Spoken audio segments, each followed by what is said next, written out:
Hello. So this is the second episode of the RealRadReviews podcast, and I am joined here by two of my favorite people. I'm just gonna go left to right on how y'all appear on my screen. So first we have Brodey. Say hi. Hello, hello. Thanks for having me on your podcast, man. I'm so excited, and I have Leona as well. Hey, what's up? Uh, I'm gonna say the same thing. Thanks for having me here. Yes, of course. And there, for Brody, you'll be at Brody with two Y's _51, and for Leona, it'll be at Raymond Noodles for me. Yes. And honestly, y'all are like so cool, so I'm really happy. Thank y'all for joining me. I've been talking to y'all on Twitter for like more than a year now, and I'm like really happy to like actually talk to you today. No, Yeah, yeah, same with you, man. it feels great actually. It's so cool. Um, Okay, so we have like a couple of topics here. Um, we're mainly gonna focus on, well, we're gonna focus on many things, but primarily we are really excited to talk about horror movies. So I'm gonna Oh leave that. yeah. Yeah, so we're gonna leave that topic for last because I feel like that's where we're gonna spend most of our time in. So I'm gonna go ahead and begin. Do you guys have any like questions or comments before I start? Oh, let's just dive in. Nope, let's go. Okay.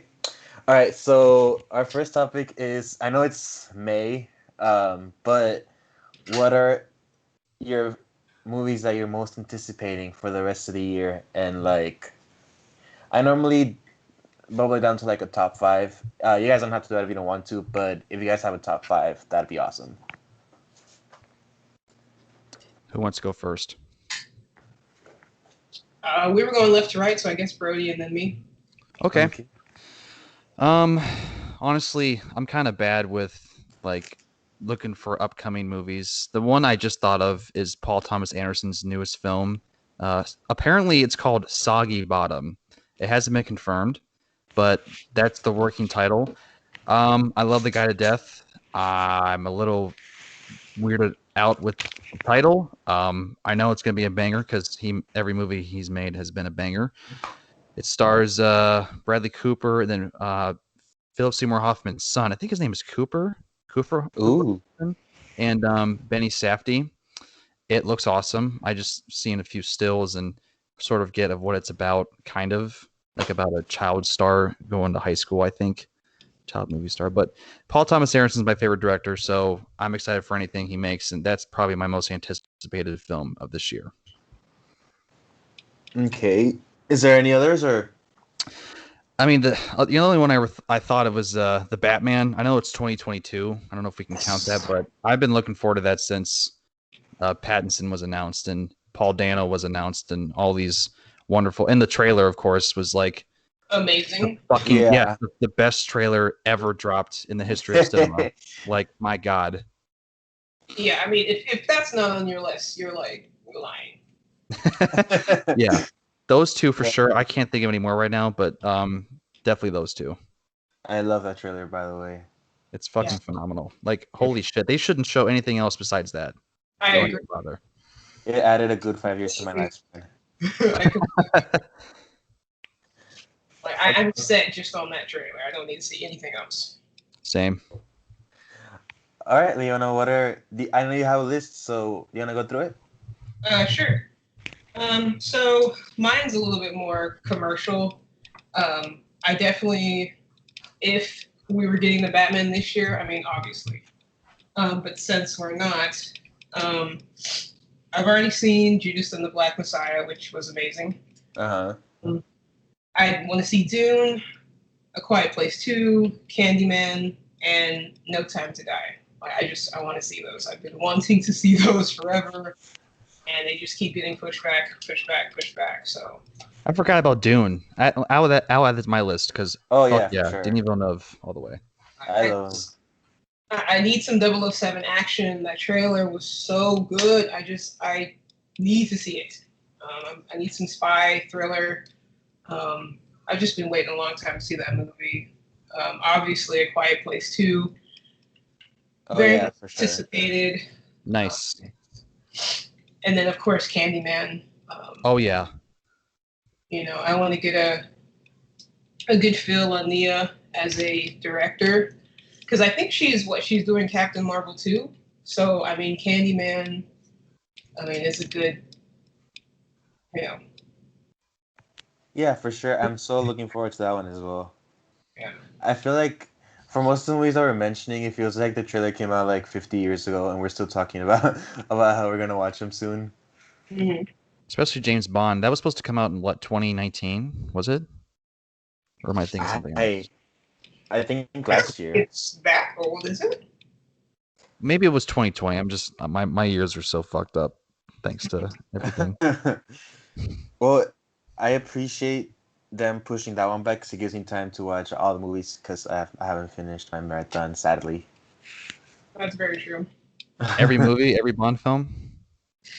Yeah, I'm watching every. I just finished the Sean Connery ones, so moving on Nice. to who's next after that? Roger Moore. No. Okay. George.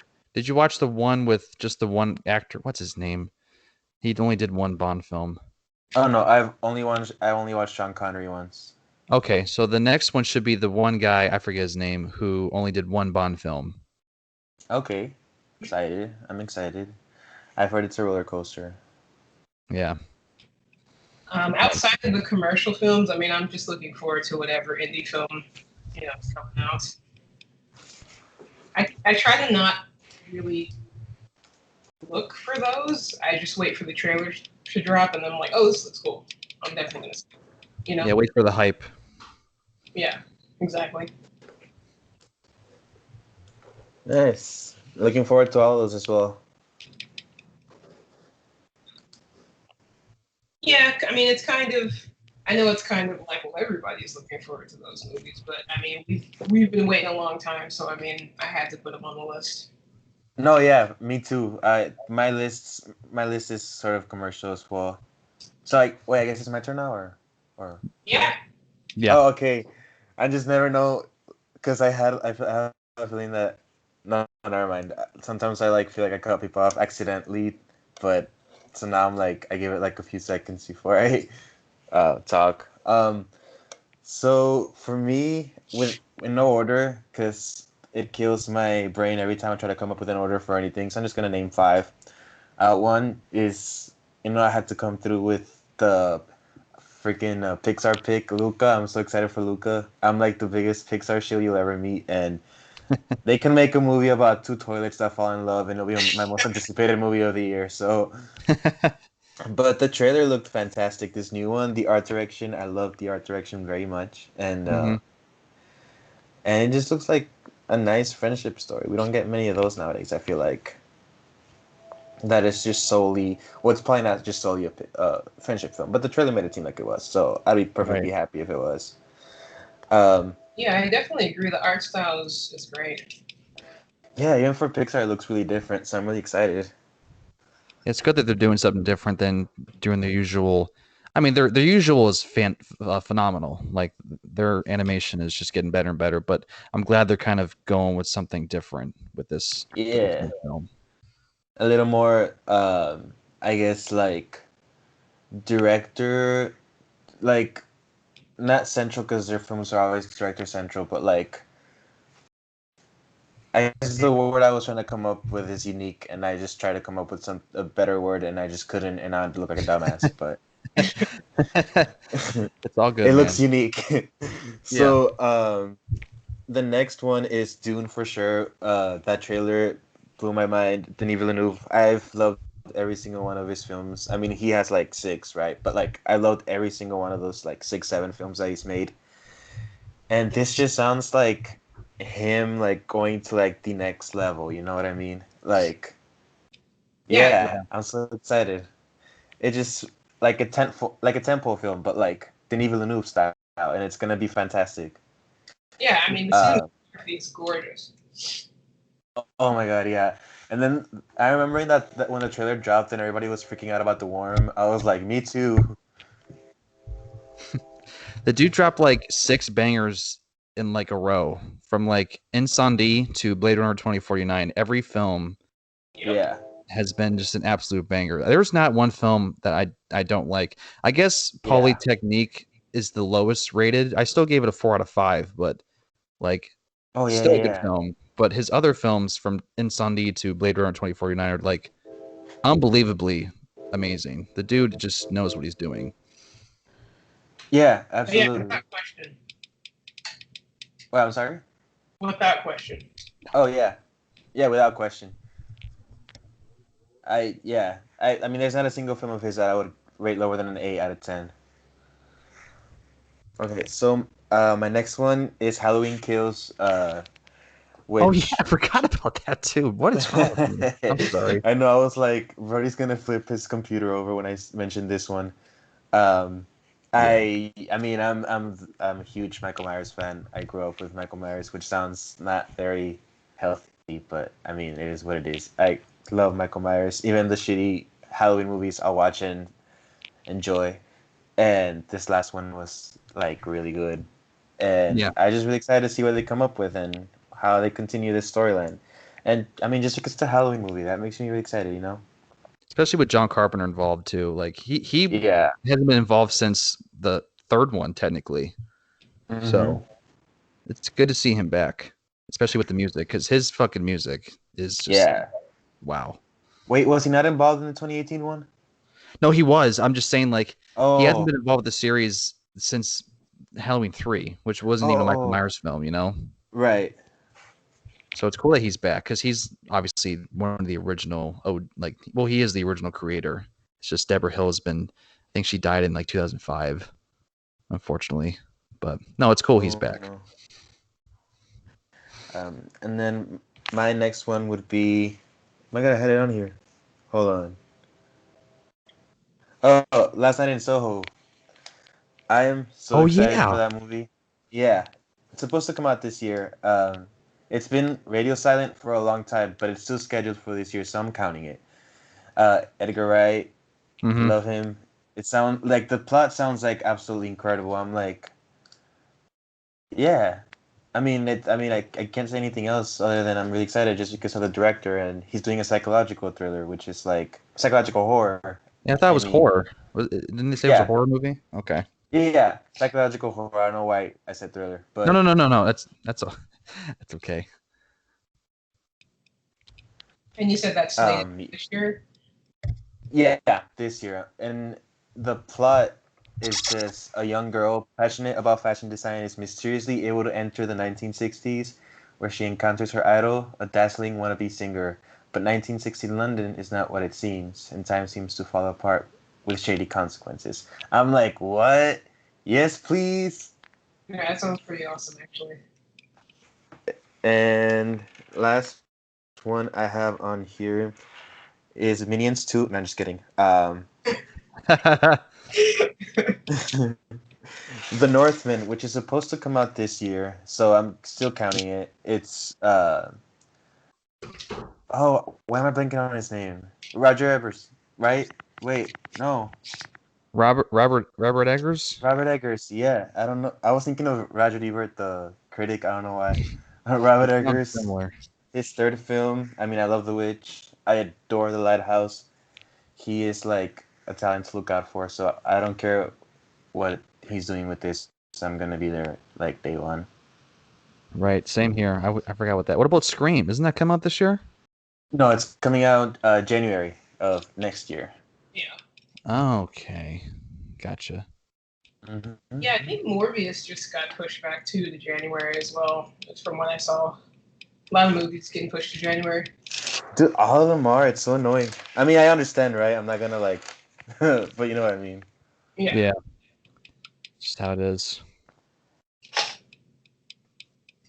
So yeah, any questions, comments, like wondering anything about the movies that are coming out? No, it's a good list. Yeah. Solid. Only deviates from mine, so.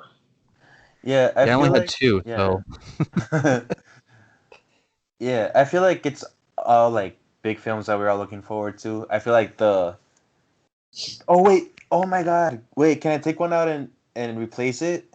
Sure. yeah. Okay, I'm taking out The Northman. I love it. I'm sorry, but the Green Knight is still coming out this year, right? Oh Oh, yeah. God, I forgot about that movie. Oh my God. Yes, the Green Knight actually is number one. I don't even know why I blanked on that, but the Green Knight is like, Okay, yeah, I'm adding that to my list as well. yeah, Same. it looks insane. I'm so excited. I can't. So yeah. That one's been pushed back for a while. Like, I think it's almost been 2 years now for that one. It's been, oh wow, yeah. It has been. Yeah. It looks good though. It's but David Lowery. I can't talk.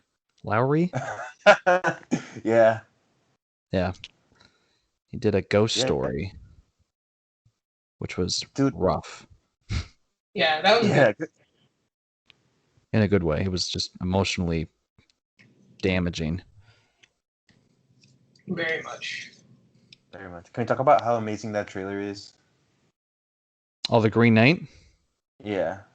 Yeah, I like trailers like that where they don't show the entire movie like a lot of trailers do. It just shows the scope and like the atmosphere and like the tone. It sets up something we haven't seen. It's like a setup, you know, but it doesn't show any spoilers. That's why I like those kind of Yeah. trailers. Yeah. I agree. All right. So I guess I can move on to my next topic. Hell yeah. Okay, so you guys might want to whip out your letterbox for this. Um, so our 5 favorite movies of, I guess, last year, 2020. Um, does anyone have that prepared so I can start off with whoever has that already? Well, Sure. again, I'm slacking. I only want to talk about two of them because Uh, I'm not gonna lie. I was slacking pretty bad last year with watching films, but two that really stuck out that I honestly can't pick between which I like better is Cronenberg's son, Possessor, Okay. and then Mank. I loved Mank. I don't know why everyone didn't like Mank. I thought it was excellent.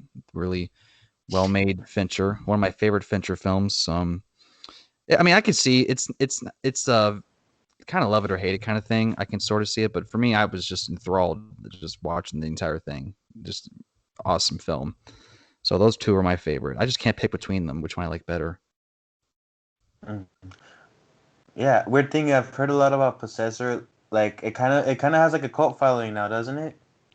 Yeah, it deserves it because it's very strange. Uh-huh.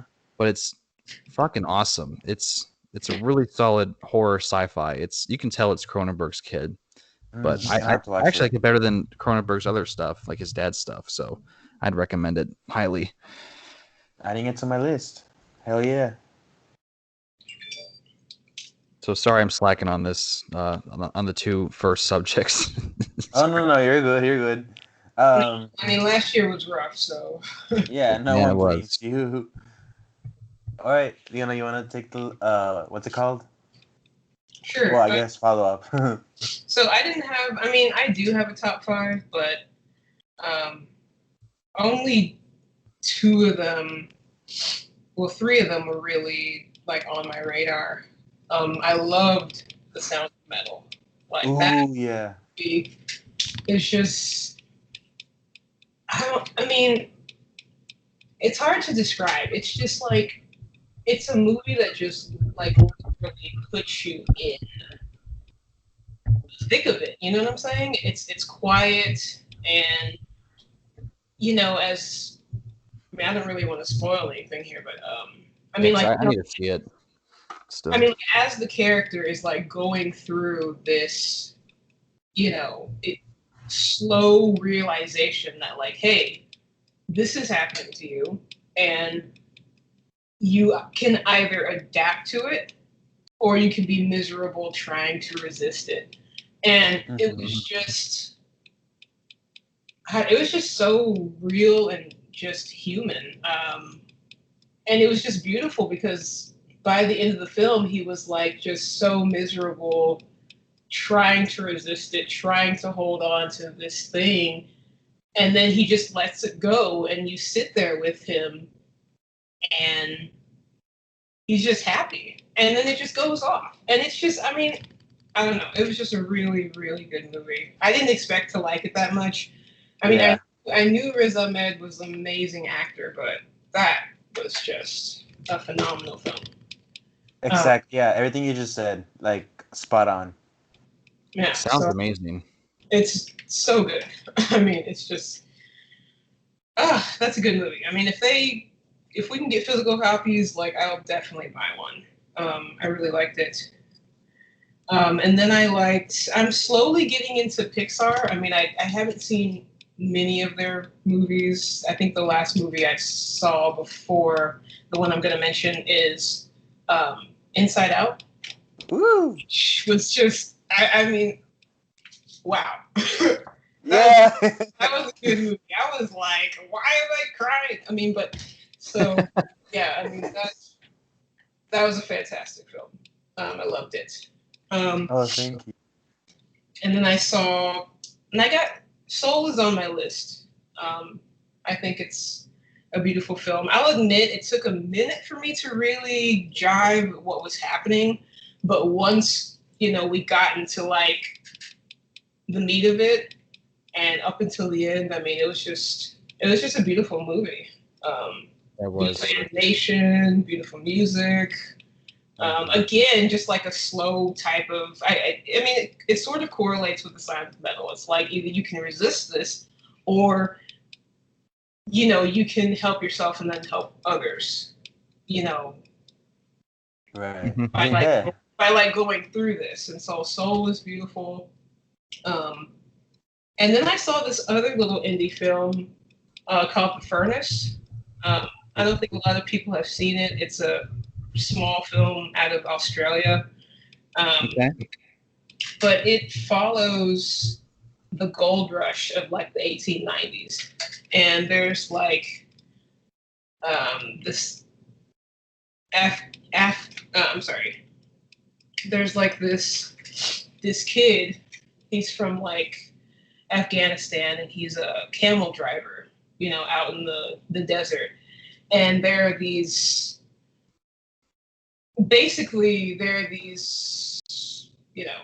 robbers that like steal gold from the crown. And, they're on the run from the law. He gets mixed up with them. The dude's like, hey, if you help me, you'll get a piece of this. And so basically it's just them learning about each other's cultures through like this really quiet, just quiet film. I mean, they're trying to survive together, like while being hunted by the crown, looking for the gold, looking for this furnace where people are melting it. And so it's just, I mean, I thought it was beautiful. It just explores racial sensitivities and with just old-fashioned storytelling. I don't think it got like a wide release, but I found it good. So. Ooh, that sounds interesting. I have to check that out. What's the name of it again? It's called The Furnace. The Furnace. I'm gonna add that to my watch list because that sounds really intriguing. Same here. It does have. I mean, there was a movie called The Furnace. I think released in 2018 or 2019, maybe. But if you type in The Furnace, you'll see like desert background. You'll see like soldiers and stuff. So I mean, it's easy to spot. But there are other movies called The Furnace. But Oh, okay. I found it. it's really good. So. Yeah, same. I found it too. Cool. I know I found it because you're the only one who logged it on Letterboxd. Yeah. Awesome. So yeah, those are mine. And then I Care a Lot, and then Pieces of a Woman. Ooh, So I really like the latter. yeah, it was great. Awesome. All right. Yeah, great list. We share a couple ones, so I'm like really happy. Yeah. All right. So I have a top 5 in order only because I got it from my Letterboxd ranked list, so it was easy for me to just find them. So my number 5 would also be Sound of Metal. I mean everything Leona just said. I couldn't say it better. She like just completely nailed down everything that I love about that movie. It's just the sound design is so amazing. It's like so good. Like it's just so good. Yeah, I mean, Um, sorry. no, go ahead. Oh, I was just gonna say, I mean, like some movies, I mean, it's hard to describe. It's just good. You have to. Yeah. Sounds of music. I mean, A Sound of Metal is like a movie that you have to. It's more of an experience. Like you have to go through it with the character. You know what I'm saying? Yeah, Yeah. it's exactly that. It's a character study, you know? It's not like trying to blow your mind with some overly cooked idea. It's just a movie about a person who goes through something, and it's just really greatly told. Like I really could feel myself in his shoes. You know, it felt like the way that movie enraptures you into its own world with the sound design and everything around it. You feel as frustrated as a character sometimes, but like just by how well that movie enraptures you into its world. You know what I mean? Yeah. Mm-hmm. My number four would be, I don't know if you guys saw this one, but it's Never, Rarely, Sometimes, Always. No, I didn't get to see that. I highly recommend it. It's similar to Sound of Metal. It's just kind of a movie where you go along with a person going through something. So it's kind of about this girl. She lives in Pennsylvania and she's underage and she wants to get an abortion. Uh, and in Pennsylvania, it's illegal for you to go through with the process without a consenting adult. Um, so what I like about that movie is that it's not preachy. It's not trying to push for any specific, agendas. It's not telling you it's wrong, it's right. It's just Mhm. presenting you with a story about a person who wants to do something for her health, and it just shows how hard and difficult it can be, and how emotionally like draining it can be, and all this stuff. So yeah, I just thought it was a really good movie, and I really recommend it if you guys haven't seen it. Okay. Okay. Gotta check it out. hmm And then the next one, number three, is Invisible Man. I absolutely love it. Well, how do you guys feel about that one? Oh, I loved it. Yeah. Oh yeah, we talked about it yesterday. I remember. Uh, Promising Young Woman. I liked it. Oh, No, the no, Invisible Man. Oh, I'm sorry. No, it's okay. I heard women and I just instantly thought of that one. so many But titles. no, Pieces of a Woman, Promising no, I Young. haven't seen that one. Sorry. Oh, I'm that's also a little deaf okay. too. No, it's okay. But I love the Invisible Man. I think it's like incredible how I myself am not a huge fan of the sci-fi side of horror. I mean, there's exceptions, right? Alien, and but I just find it hard to connect a fear of mine to sci-fi, and I think the Invisible Man blurred that line so amazingly by making it real with this whole, mental and physical abuse, and that's a real terror in there, but it's blended in with like a sci-fi element that's kind of not real but totally feasible in another, like in the same breath, you know what I mean? Yeah. So I think the Hmm. blending of those two things, where it's like it's a very real thing that people go through, and it's a real fear. It's just kind of implementing that too real fear into a sci-fi element, and it's so well done. It actually, like, it got under my skin. It has some amazing scares. And Elizabeth Moss just incredible in that movie, like all around. Yeah, no, that movie was terrifying. Yeah. I mean it was, and you're right. I mean, it was grounded in some sort of realism, right? Because that type of technology can't be that far off. You know what I'm saying? I mean, Yeah. somebody probably working on something somewhere in some lab that will introduce it maybe like 20 years from now. So it wasn't beyond the scope of like, this doesn't seem real. Um, but yeah, you could totally see it happening, especially with like an abuser. So Oh, exactly. Yeah, I love the blend of those two things. Like you have the, you know, the abuser kind of thing that is very real and very scary with the sci-fi thing, and it just kind of makes everything more real, and I think it's really good. Okay, so my number two is Soul. I absolutely adored Soul. And it's not just because I love Pixar. I love Pixar, but Incredibles 2 wouldn't have made my top five. Toy Story 4 wouldn't have made my top five. So Soul is like absolutely incredible. Everything. It's kind of like if I were to show someone a Pixar movie that kind of encapsulates everything that Pixar is about, I'm not saying it's the best Pixar movie, but if there's a movie that I feel like Pixar has been working to get to over these last 20 years, I feel it's Soul, because it just blends everything that Pixar is so good at. It has the emotion of Up, it has the creativity of Inside Out, it has the really likable characters of Toy Story. It's just like incredible. And what I love about Soul so much is that it really strides away a little bit from that Pixar formula. Uh, not just in the sense that we've all seen it, right? So I can spoil it, or I can Yeah. talk about it.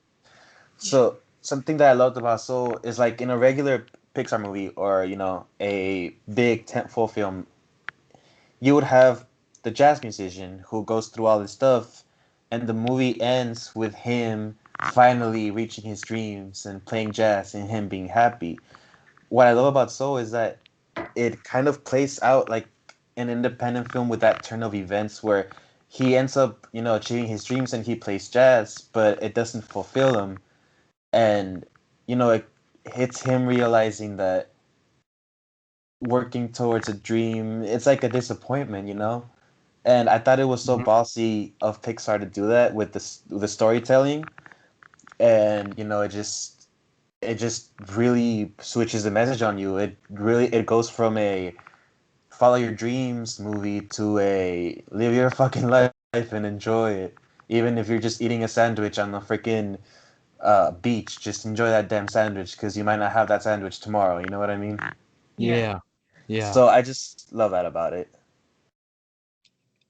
No, yeah, it's brilliant.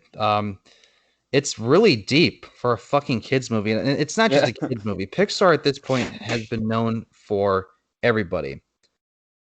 Still, it's fucking deep for an animation, and I love how it's asking these tough questions, and kids can watch it, and yeah, they can laugh at the funny cat, and Tina Fey is funny, but they can also kind of get a good life lesson. They can Yeah. they can see life through this amazing story, even if they're too young to not understand it fully. It's also fucking dark. I thought he was gonna just walk to the black hole at the Oh, end. I'm like, is he gonna me fucking too. do it? Is he gonna? Yeah. I wish they did it. I'm a dark guy. I wish Pixar just went with it and say fuck it. He's gonna die. But it ended perfectly. It did. But I was like, my god, are they gonna do it? They gonna do it? Oh, But no, it was I was I great. thought so thinking too. the same thing. Like, damn, Yeah. it was great though. I loved it. I definitely one of their best works by far. Yeah. And and can we talk about that opening scene where he falls, and it's like a blend of 2D and 3D animation with like all these, like where he falls through different dimensions. That was like the coolest thing I've ever seen in my life. Yeah, Yeah, they Yeah. outdid themselves in the animation department. Like, Yeah. Oh my god. And then Terry, let's make that happen. Just her own film. Oh, I know. I love that world. It was so like, and Reznor and Ross's score really fit that perfectly. Like and they won the Oscar for it too, which is well deserved. Yeah. Like, man, their music was great. So was I forgot the guy who did the jazz music. I love jazz, so the jazz stuff really was just awesome for me because I've always wanted to experience a New York jazz like club like that. I haven't gone on one yet, so that was so awesome. But yeah, Soul was great. Yeah. I love it so much. And my number one movie of the year is The Father. Have you guys seen it? I No, damn it. I want to watch it. Oh my god, The Father. The fucking Father, man. Oh my god. You haven't seen it either, right? I heard you say no, no. I have not seen it. if there's any movie that I can convince you guys to watch, which I know you guys will watch it because it just won like 2 Oscars and it was one of the nominees, so it's not like I did it. But if there's one film that I can pressure you into watching faster, it would be The Father. Oh my! I have not had an emotional response to a movie the same way I did with that one. I can't remember like when was the last time that a movie like enraptured me that way. One that I literally, when I think about that movie, I genuinely tear up, not in the sense because it might be sad or this or that, just because it's just like such a beautiful movie. It just brings out all these emotions out of me, and I'm just like, why? So, Mhm. what I love about you guys know what The Father is about, at least, right? Yeah. I'm actually no, I don't know anything about it. Okay. Do you want? I know the premise, so I kind of have a clue of what goes on with it. Leona, is it okay if I give like a little premise, or do you want to go completely blind? Fine. It's fine. Wait, I'm sorry. Yeah, it's fine. Okay, so if it's about Anthony Hopkins, who he is going through dementia, and it just kind of was a movie told in his perspective instead of in the perspective of a general third person. This character is just kind of like a person going through dementia in their eyes. So it confuses the hell out of you as well, the same way it does him. And it breaks your heart the same way it breaks the people around him's heart. And Mhm. it's such a beautiful film. Something that I love about The Father as well is that a lot of it is kind of shot like a horror film. Like when you watch The Father, there's like all these like long wide shots where a lot of corners are exposed and something can come out of a corner, and there's like a large, like a elongated shot of like a sink that's dripping some water. Like it's shot like a horror film, and I was like, me and my friend looked at each other and we were like, why is some of this movie feel like kind of like a horror film? And it's like, well, it's like it is a horror film in a sense because you're like, it must be so scary living in a world where you don't know what's happening, you don't remember anything, where like they really put you in his shoes in Mhm. this movie, and it confuses the shit out of you, and you at the same time you're like, what's going on? Why is this like that? And then the ending. Let me tell you, the ending is like one of the best endings I've ever seen in my life. Like the ending Wow. just ties everything together, and I'm not kidding. I was bawling. Like when I watched that, I was actually crying, and it just really sealed the deal for me. It really just brought everything that I was so confused about, everything that I was kind of like taking in. It just brought it into a point that made sense. That also Mhm. was really fucking heartbreaking. And Anthony Hopkins, man, like that performance was absolutely incredible. Like I can't like I really can't. He is absolutely masterful in that. I wanted to literally go on the TV and give him a hug, even though he is really happy right now doing TikToks and living his best life. But at that point in time, I wanted to hug him and be like, "You're fine." You know what I mean? Yeah. So is it similar in the way of like character study as far as like what we were talking about with Riz Ahmed in like The Sound of Metal? Like you're going through it with the character, or is it outside? Oh yeah, yeah, absolutely. You're going through it with the character. Yeah, Okay. that's Definitely gotta like see it. Yeah, it has. Yeah, I'm sorry. Go ahead. Wait, hello. no, Hello. I didn't say anything. Oh, they. But yeah, like it's $20, which is not a easy money to put down to watch a movie only once, but I like it is very very much worth it. If you guys can, whenever you can, you should definitely invest in that because it's such a beautiful film. And you better, after you watch it, you better text me what you thought. Definitely gonna watch it sooner because I was telling my fiance that we needed to watch it, and we found we could rent it. And you're convincing me that it's worth. I'm not a cheapskate. I hate to sound like I am, but I really want to watch it. So I think we may just say fuck it, spend the $20 and watch it. Nice. Yeah, it's the best. It's the best decision you'll ever make. Okay. Yeah, I'll definitely check it out as soon as I can. Oh, I'm so excited! So excited to know what you guys think. Okay, so any comments, thoughts, questions for each other before we move on to the next topic? No, I liked all the lists. I mean, like we had some similar and then some completely different. Yeah. Then you got me who only had 2 again. You're good. No one blames you. Cornova doesn't blame you. I appreciate it.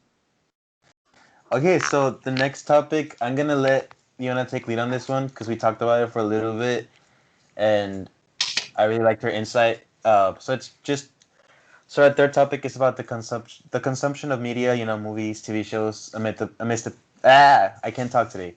Amidst the pandemic, specifically, how did we watch movies and movies going to content? Some going to theaters, some going to streaming and theaters, some not even seeing the light of day, some being pushed back, some being canceled. Like, how do we watch movies at this time, and how have you guys been doing it? So I'm gonna throw it to Leona for this one. Yeah, so this is like a broad question. But I mean, I got the idea because I don't know if you guys subscribe to Chris Stuckman on YouTube. Yeah, for sure. So he summed it up in a very eloquent way. He was saying how he went to see, I think it was Happy. What was that movie with Kristen Stewart? Oh, I'm blanking. Happiest Season. Yeah. Oh, yeah. And he said that him and his wife, they went to dinner, they had a good time, and then they went to the movies. And he said if it was a movie that he had seen at home, it probably would have just been like, oh, well, it's okay, next. But it's like, since he went out and, like with his wife, they had dinner, they made it like an experience, like the movie felt, it just felt better. You know what I'm saying?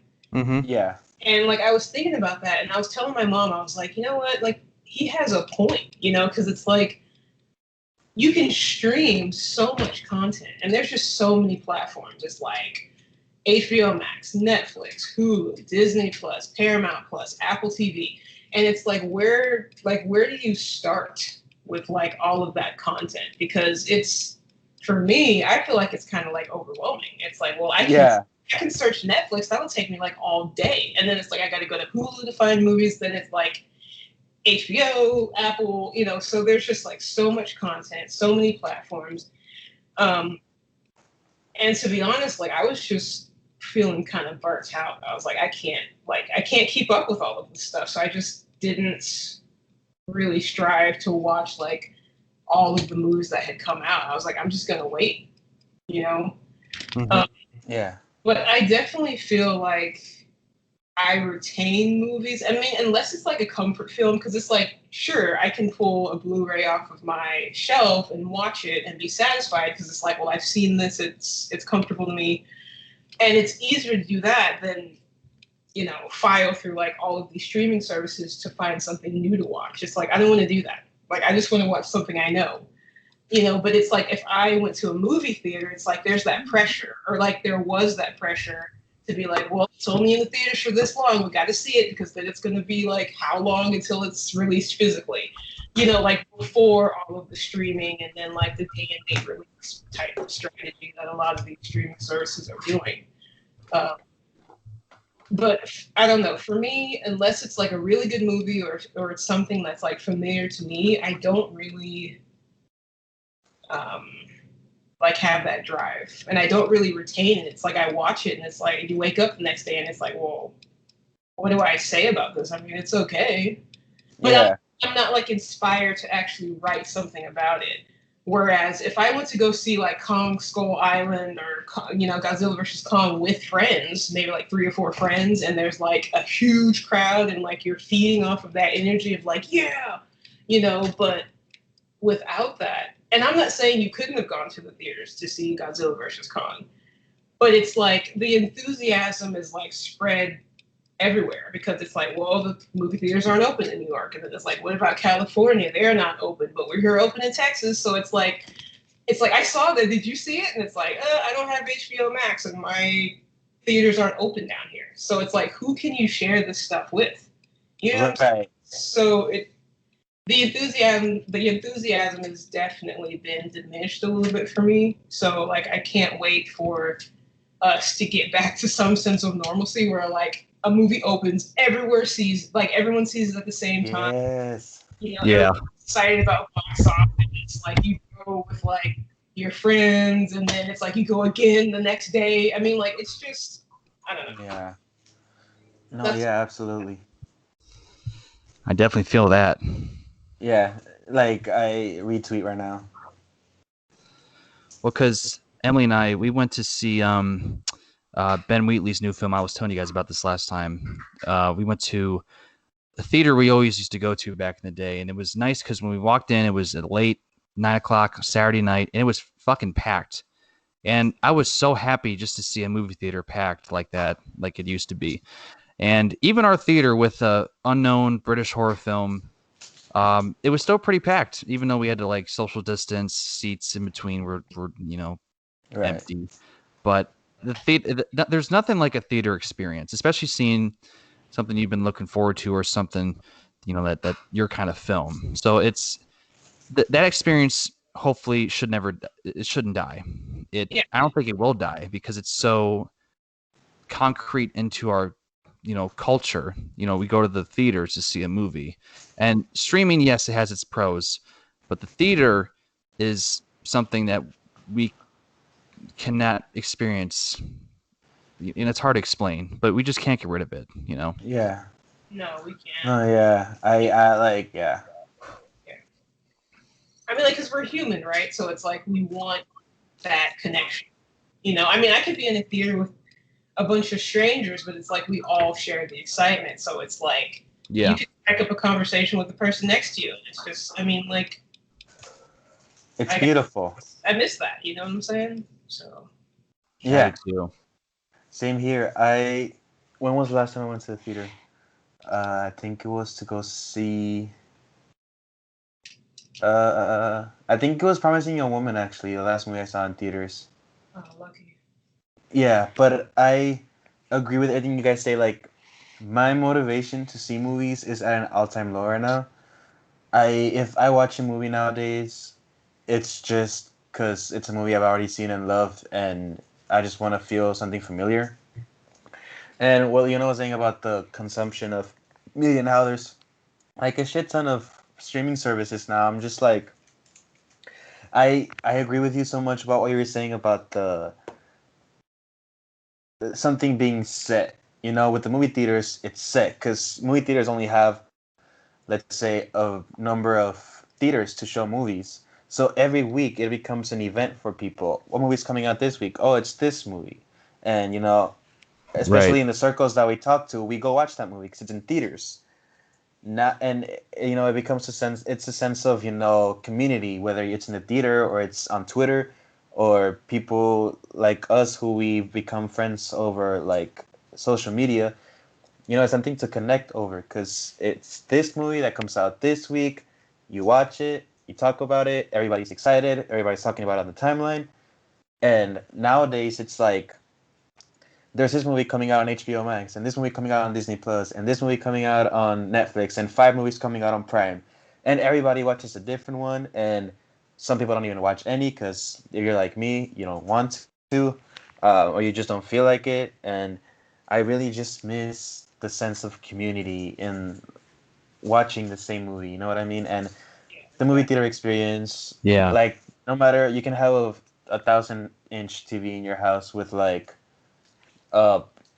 with a chair built out of speakers. Like, it's never gonna be the same. Like, let's be real here. And I really miss it. Something that really got me happy was I wanted to watch Godzilla vs. Kong in the theater. I ended up seeing it on HBO Max because when I wanted to buy tickets, they were all sold out. And I was like, you know what? Like, I can't be mad. That I mean, sure, I could have had a better experience, but it actually made me happy that it was sold out because that means people went out to see it, and I can't wait for it to be a regular thing for me again. I used like in 2019, I went to the movie theaters at least twice a week, sometimes even 3 times a week. It was like it was heaven. I missed that so much. Yeah, Mm-hmm. every Sunday, like Yeah. 9 o'clock, 10 o'clock showing. Like, I mean, I was there, so you know Yeah. that was like my day. It's like, okay, Sunday, let's get up and go see a movie. Yeah. Oh my god, I love that. But you hit the nail on That's the cool. head. Like it's the community aspect, and you also made another interesting point. It's like the attention is very scattered because not everybody's watching the same thing. So it's hard to like focus in on like this one movie that like everybody's excited about versus like, well, 20 of my friends are into this, and then 2 people are talking about this, 5 people are talking about this. I haven't even seen this, but they're talking about it. So it's Yeah. like, you know, Mm-hmm. there's no focus. And I feel like that's kind of how it feels like with all of these streaming platforms. I mean, like how do you feel your concentration has been like with movies in general? I mean, because I know you guys said that y'all aren't watching them, but like I feel like my concentration is just scattered too, like just period. Not even just with movies. It's just like something new is just happening like every day. Yeah. Oh yeah, Yeah. absolutely. Yeah. Same thing for me. I made like in the beginning of the year, I like to do like my New Year's resolutions, where I make a goal for myself to watch this, watch that, watch this amount of movies. I'm not kidding you. Like my goal was to watch a movie per day, so 365 movies by the end of the year. I watched like 70. That's not even. We're halfway through the year, and I've only watched like 70 movies. I don't even know how many I watched, but uh, and I made a list of all these directors who I've wanted to explore, and I wanted to watch. I wanted to have a lot of marathons. I wanted to marathon Martin Scorsese. I wanted to marathon the Fast and the Furious franchise because I haven't seen a single one. I wanted to marathon, just Miyazaki because I've seen like 50% of his films. His other 50% I haven't seen. I have not started on a single one of those marathons. I made a list. Like I was so inspired at the beginning of the year to go back to normalcy. I made like a list of like 100 movies that are gonna come out this year, and I put the date and where they're coming out, whether it's Hulu or Netflix. 'Cause it's the new normal, I guess. So I just have to deal with it at this point. Like and I checkmark all the ones that I've seen. I've checkmarked like 7, so it's not going well. And that's okay. It's okay to kind of fall back on what you originally planned because I was doing so February I watched some Boris Karloff movies and then it developed Mm-hmm. where I wanted to go each month of the year watching a film actor or a filmmaker go through their filmography throughout the month and expose myself to other cinema. So in March I watched Dan O'Herlihy, some of his films, and I saw some fucking great films. Like Home Before Dark is something I will chant about till I'm dead. Great film, 1958. Please watch it. Just a bunch of stuff like that. And then April came around, and I'm like, I want to watch Robert Shaw, who technically is my favorite actor. And about a weekend, I watched some, and then it just stopped. Now I kind of felt bad about it, but what can you do? You really can't. Yeah, You can do so much. motivation just doesn't last long during No, these times. unfortunately not. That was quite an ambitious goal too. So like one movie a day. I mean, like even in the normal year, I don't think I could do that. That's Yeah, hard though. it was pretty ambitious, but not in the sense that every day I have to like watch a movie. Like I could go, you know, to Thursday and Friday without watching a movie, and then Saturday I could watch three. Like as long as it equates to that amount, which is probably too ambitious because I've never done that. But I guess I was just excited because there was this whole kumbaya. Oh, the vaccines are rolling out. The theaters are opening again. This movie's coming out in theaters. And there was just a big excitement that I was like, I'm gonna watch every movie that's ever existed, but it didn't last long. It happens. So Yeah, everything you guys said, very relatable. yeah, hopefully we can push through and I'm positive things will really start to stabilize next year. So Yeah, we'll see. I think so too. Let's hope. Let's make a podcast pact. Let's all. I mean, I can't say when because I'm broke, but let's meet up, the three of us, and watch. Go to the movies and watch a movie. I'm down. Yes, let's do it. It's not hard for me and Leona because we're like 5 hours apart. Where's Ohio? Let me see. I need to look at the map. Yeah, Ohio Oh, is not close to Texas. yeah, I thought it. Since geography in here. We can figure We'll something out. FaceTime. Yeah, we'll figure something out. Oh wow, it is really. Oh, okay. I thought it was like a little bit higher up, but no, it really is over there. But yeah, I mean, this conversation about mass media made me feel very connected to you guys, and also very sad. Oh. Yeah. But yeah, We'll get through it, guys. yeah, we'll get through it. There's people who've obviously gone through worse through these times, but That's very true. it's I mean, but it's like it's still something that you miss, right? There's nothing wrong with complaining about something that was special to you and you don't have at the moment. yeah. No, not at all. All right. So our next topic is the horror topic. So I just want to have like a general horror discussion. Our favorite horror movies, definitely. What our favorite subgenre is. Or what subgenre you are more intrigued by. Our thoughts on horror as a genre in general. Like, do we love horror? Do we like horror? Why do we love it? How do we love it? Or why do we like it? What role do we feel it plays in cinema? What kind of what kind of role do you think overall it plays into cinema? What horror movies are we really looking forward to? And just a general horror discussion. I love horror, and I'll throw this one to Brodey since Leona started the first one, so I'm gonna throw it to you this time. All right. Well, I love horror. It's not my favorite genre. Film noir is just slightly above it. But horror is right there. I remember as a kid, my first exposure was, I told you guys a story, but when I was 5, um, my grandparents live right in front of my house. We share property. My grandparents own a lot of property, so they live right in front of us. My brother, who is 2 years older than me, was invited to go watch Dracula, and I begged my parents to let me go with him.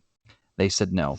After I'd annoyed them to death, they said, "All right, fine, but if you get scared, it's your fault." So we walked down the driveway to my grandparents' house, and I remember my brother telling me, "Hey, man, this is going to be scary, so just fair warning." I'm like, whatever. So when we get there, it wasn't Dracula. It was actually Frankenstein, 1931 on VHS. And I remember, I was scared, but I remember just being so, I don't even know how to describe it. Just like so, just invested in this creepy atmospheric thing. And then ever since then, my love for horror grew.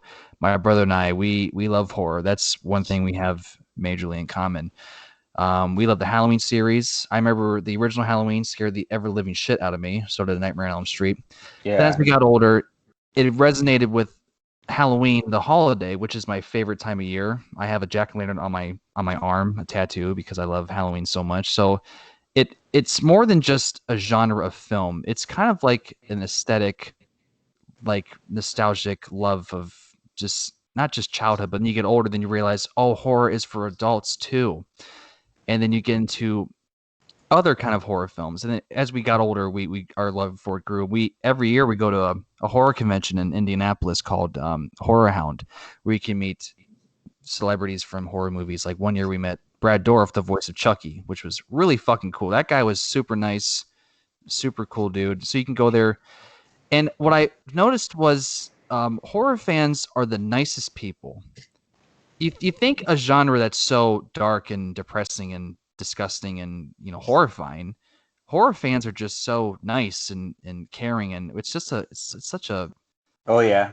Such a like what is it? Just calm fan base where everyone like you can just go and like, hey, I like Halloween 3. That's cool. I like Friday 13th Part 4. You can just talk about anything, even if you disagree. Like you and I, Lewis, we talked about H2O, and I don't Yeah. like the movie, and you love it, but yet we can have a civil discussion, and I understand why you like it, and you can understand why I don't like it, and we don't fight about it Yeah. like people these do now. But horror, Yeah. I love it. It's hard to explain. It really is. But I was telling you guys when we talked the other day. I think how it works for me is I love being scared. I like the thrill of being scared. I like the feeling of anxiety when it comes to fear. And with horror films, you guys can relate to this. When you're watching a movie, you're in the world of the film. It's like you're another character just watching what's going on. And it's scary because when you put yourself in the character's shoes, it's scary, like whatever situation they're in. But then you can look around and say, "Oh my gosh, I'm at home or I'm in a theater," so you're safe. But you're putting yourself in a situation where you can be scared, but you're safe. It's like a roller coaster ride. It's like an amusement park ride where you're safe, but it's also thrilling. Like my prime example is the Blair Witch Project. Great film. Uh-huh. When you put yourself in their shoes, it's fucking horrifying. I'd hate to be in their shoes, and I'm scared for them, and I'm scared for myself. But you look around, and you're in your room, you're in a theater, so it's the thrill while also knowing that everything's okay.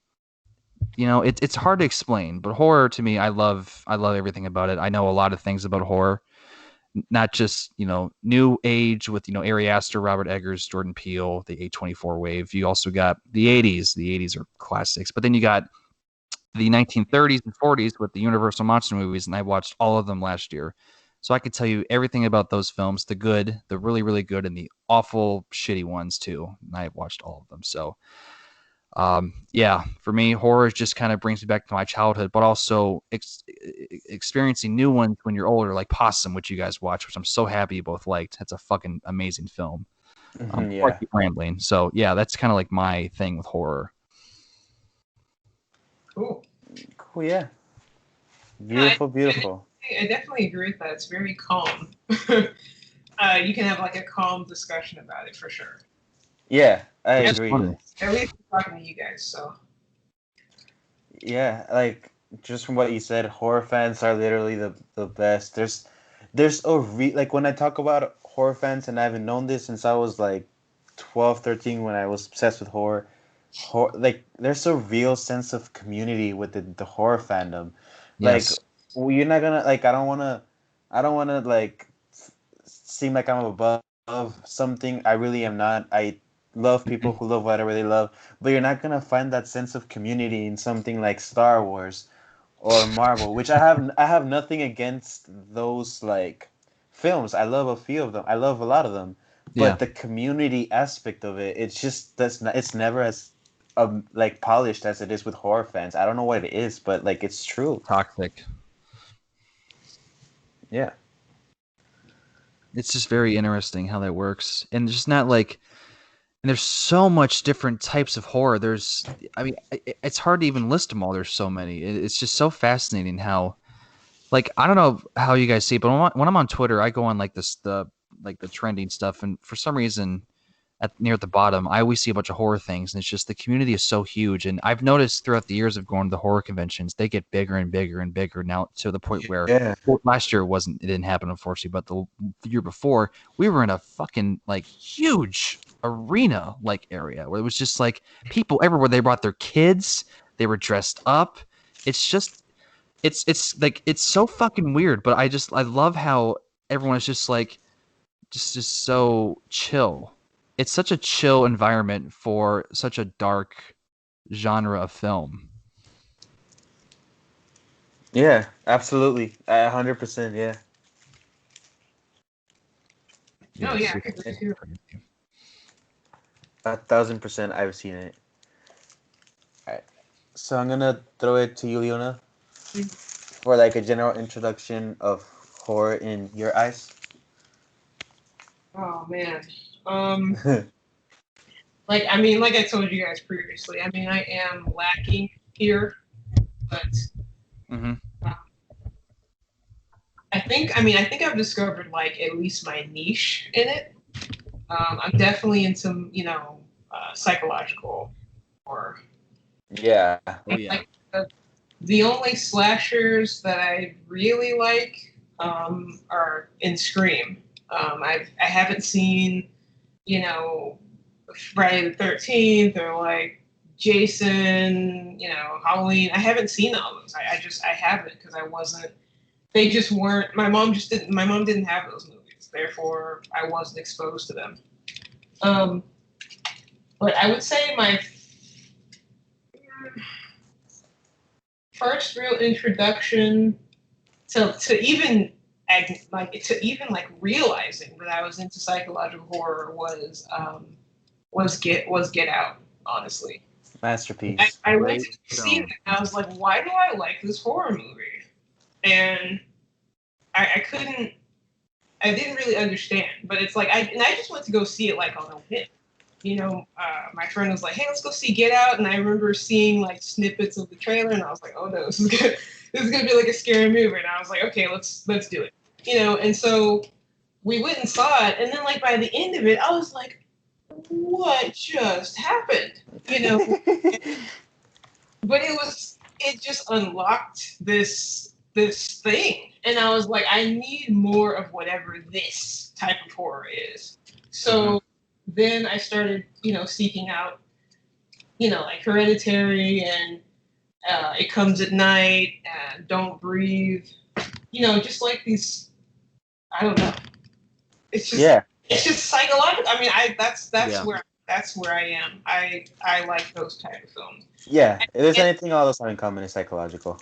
Yeah, and then like again, with Scream, so Absolutely. yeah, so I mean I haven't seen like a lot of the classics. I mean I think the oldest one I have is Night of the Living Dead.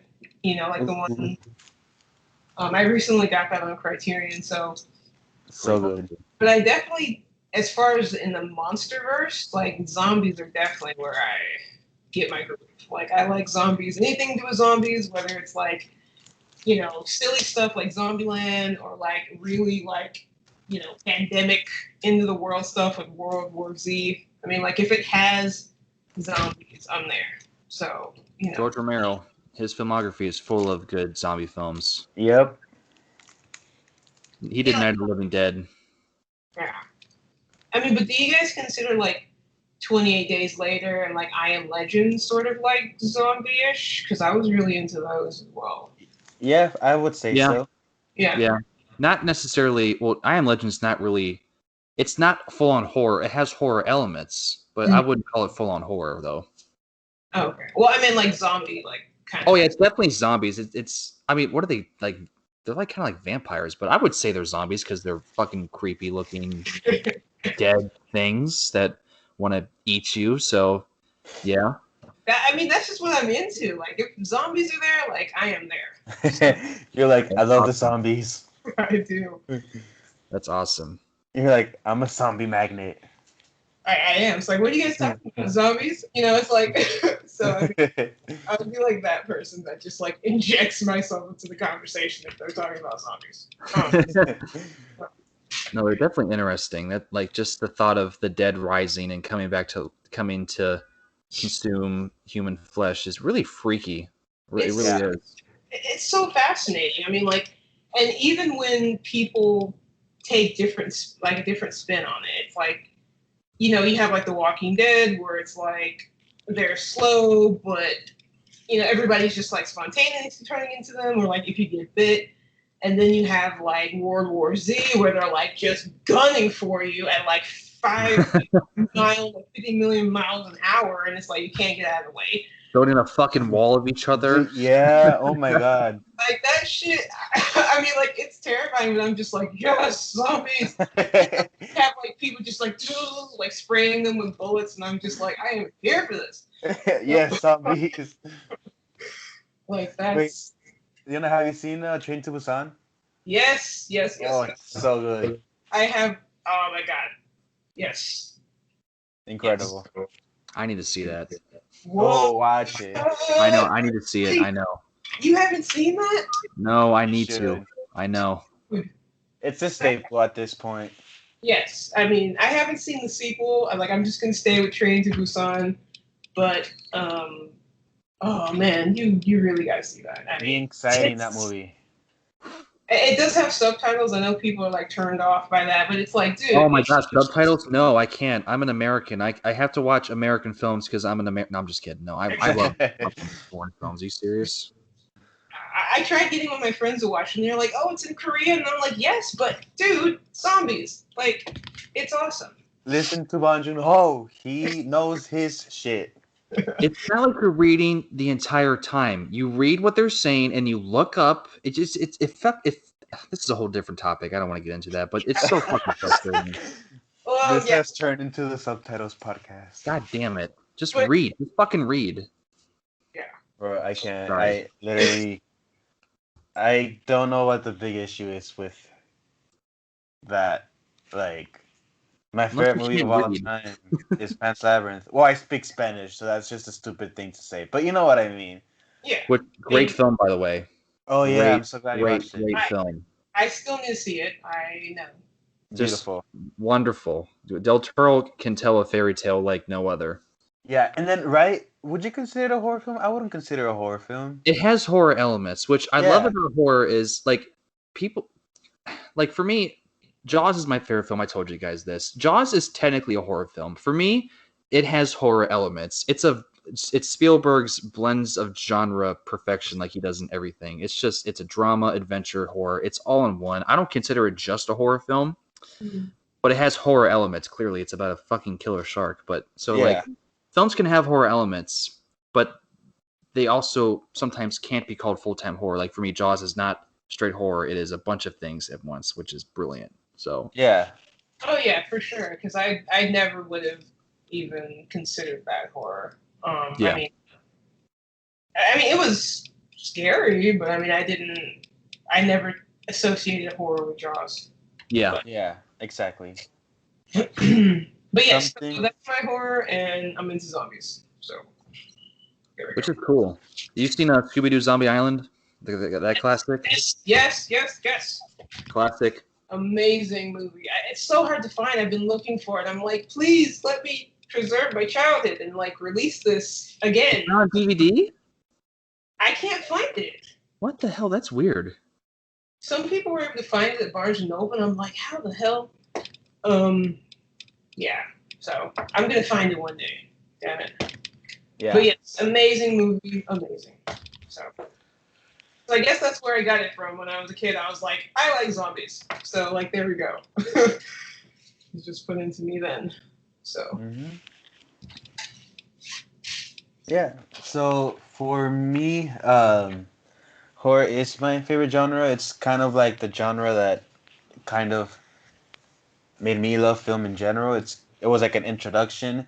First, I fell in love with horror, and then I fell in love with film. If that makes sense. Yeah.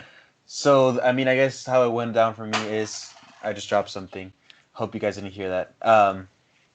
How it went down for me is I think I was at my cousin's house and I can't remember what we were watching, but it was kind of those like taboo things where it's like 2 a.m. and you're going through. We shouldn't be awake at that point, and you're scrolling through the channels like, ooh, what can we find? And then I remember they were like, ooh, Texas Chainsaw Massacre, and I was like, what is that? I was like, what is Massacre? I was like, so they played it, and it was the 2003 Jessica Biel one, which I think is great. Maybe I have like some sort of clouded perception of that movie because it was my first introduction to it. But I don't care. I love that movie. I think it's great too. Yeah, exactly. Yeah, it's great. It's great. And it was during that scene where she was being like the final chase scene where she was being chased through this house and that house and then the meat place, what do you call it? The butcher, not the butcher, the butcher house, or what were they? slaughterhouse? Yeah, that. Slaughterhouse, yeah. Yeah. And I just thought it was so enraptured. I had so much like anxiety, but it was like anxiety is not a good thing to have. But like when it comes to movies, it's just that adrenaline that I experienced for the first time while watching a movie, and there was just something that like it scared me, but there was something also very intriguing about it, and I'm like, I kind of want to experience that again.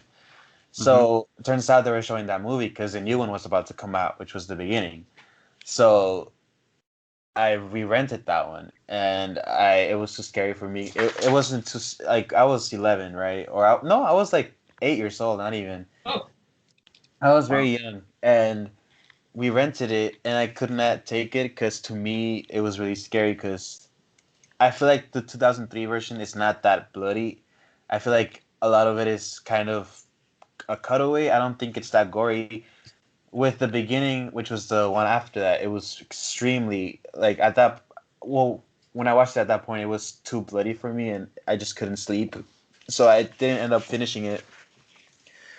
And then I don't know why, but I became obsessed with the Texas Chainsaw Massacre. I watched every movie, loved every movie just because it was Texas Chainsaw Massacre. Even the Next Generation, I was like, yes, not anymore, but I was for a long time. And then it was just Texas Chainsaw Massacre for a long time, and then I watched Scream for the first time, and that's when I was like, holy shit, this is the best thing that's ever happened to me.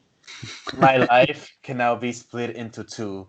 Luis before watching Scream and Luis after watching Scream.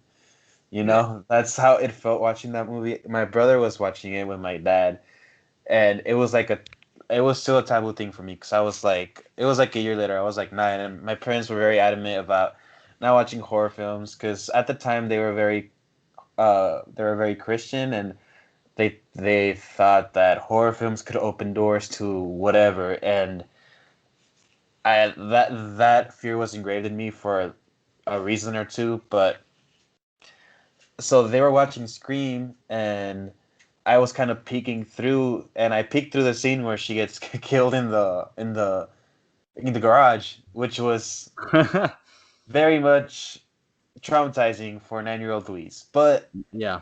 then they all went to sleep. I grabbed the Blockbuster copy of it, and I went downstairs to watch it by myself. I was braver than the Marines at that point. I don't know why I did that, but I did it. Wow.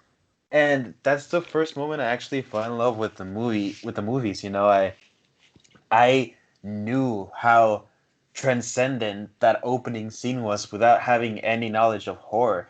I knew that what I was seeing in that opening scene was something really special. I knew that it was scary. I knew it's just incredible. Like I just knew that that movie had something, had its own crack, um, hmm that I loved. And ever since then, that's been one of my favorite movies, my favorite horror film for sure. I talked about this earlier. I think like when you watch a movie, normally the director shines and the actor shines, but like with Scream, I feel like it really is Kevin Williamson's movie, right? It's one of the few movies where you're like, this is the screenwriter's movie, Yep. and I really The appreciate that. fucking phenomenal. It's a genius screenplay, like from like just simple things of dialogue where it's like "live her alone," like just like very simple, stupid things that are like so genius and amazing, and that whole twist with the two killers and the self-aware. Yeah, I can go on it all day, but Yeah, yeah. and then after that, I just started watching all my Halloweens, all my Friday the 13th, all my Nightmare on Elm Streets, and then I ventured into Supernatural. Insidious came out after I had seen all of those, and that movie absolutely traumatized me when I watched it in theaters. And after that, like a bunch of other horror films, supernatural horror films started to come out. So then I ventured into Supernatural. Then it was The Woman in Black. Then it was Sinister, and I just kept going back to the theater to scare the shit out of myself every time. And then it was The Conjuring, which was another staple for me. I love The Conjuring, and really got me. And then I went back and watched the other supernatural films, The Exorcist, The Changeling, Rosemary's Baby, and then I ventured into psychological. And I don't know. Like to this day, I just love horror so much, and I think it's like the best genre. Because like I was talking to you guys on the phone earlier, like a couple of days, like 2 days ago, and I was talking about how I love horror so much because you can get it's such a super wide spectrum of possibilities. You hmm can go into a horror film and you don't know what you're gonna get because there's so many possibilities. Like you said, there's so many genres. I feel like it's the most versatile, uh, you know, genre. You can go into a horror movie and laugh your ass off. Like if you watch, I don't know, I mean, Evil Dead, you Yeah. know. Yeah. You can, I mean, you can go into a movie and scare your pants off, like in Hereditary. You can go Mm-hmm. into a horror film and not want to eat for the next 10 days if you watch like Saw 47, you know? Yeah. It's just like it's just so many different kind of outcomes, so many kind of different responses that you can have to a horror movie depending on which one you watch. And you Mm-hmm. can get everything from a horror film. Like if you wanna watch a drama film, you can watch a horror film infused in drama, watch Hereditary. If you wanna Yep. laugh, you can watch a horror comedy, watch like Evil Dead, even Scream at some point. I wouldn't consider Scream a comedy, but it has its, charm. If you want to Yeah. be scared of, like genuinely scared, put on Sinister, put on Halloween. If you want to have fun, like a roller coaster ride, put on a slasher film. I Mm-hmm. just I just think horror is the most versatile and like coolest genre, I guess. That's why I love horror. No, I agree. It's very versatile. Great explanation, man. Really, really well said. Oh, thank you. Thank you. There's And so yeah, much to it. and I guess now since we talked about a general uh like, relationship with horror, for lack of a better term, I guess we can just go around and you can name like not a specific amount, just like a few of your favorite horror films and why you love them. Mm-hmm. So I'll start. I started first. So I'll throw it to you first. Me? Yeah. Okay. So I am on Twitter a lot, and if anyone follows me, they can probably uh, uh, get really annoyed with my love for Halloween 3, Season of the Witch, 1982. Now, I just watched it before we did this podcast because it's hard to explain why I love it so much. It wasn't even my favorite till a few years ago when I watched it, and I realized, wow, this is actually really good. And I just kept watching it more and more, and it just turned into this like I think, and I explained this earlier, that I love the month of October. It's my favorite time of year. I love the holiday of Halloween. I love the atmosphere. I love the vibe, the everything about the holiday, the month of October is just like my happiness. And in Halloween 3, I think perfectly captures that feeling for me. It captures the spirit of the holiday. It captures the creepiness of it. It captures so much of it that it just brings me joy. And it's really weird saying because that's a fucked up movie where kids die. Spoilers. It's fucked up, but it's hard to explain. It's the score is phenomenal. The direction by Tommy Lee Wallace, underrated director, is phenomenal. Kyle Cochran, the villain. I think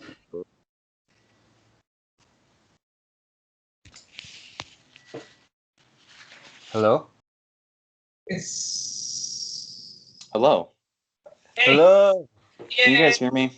Yeah, yeah. we hear you just fine. Okay, sorry. I don't know what happened.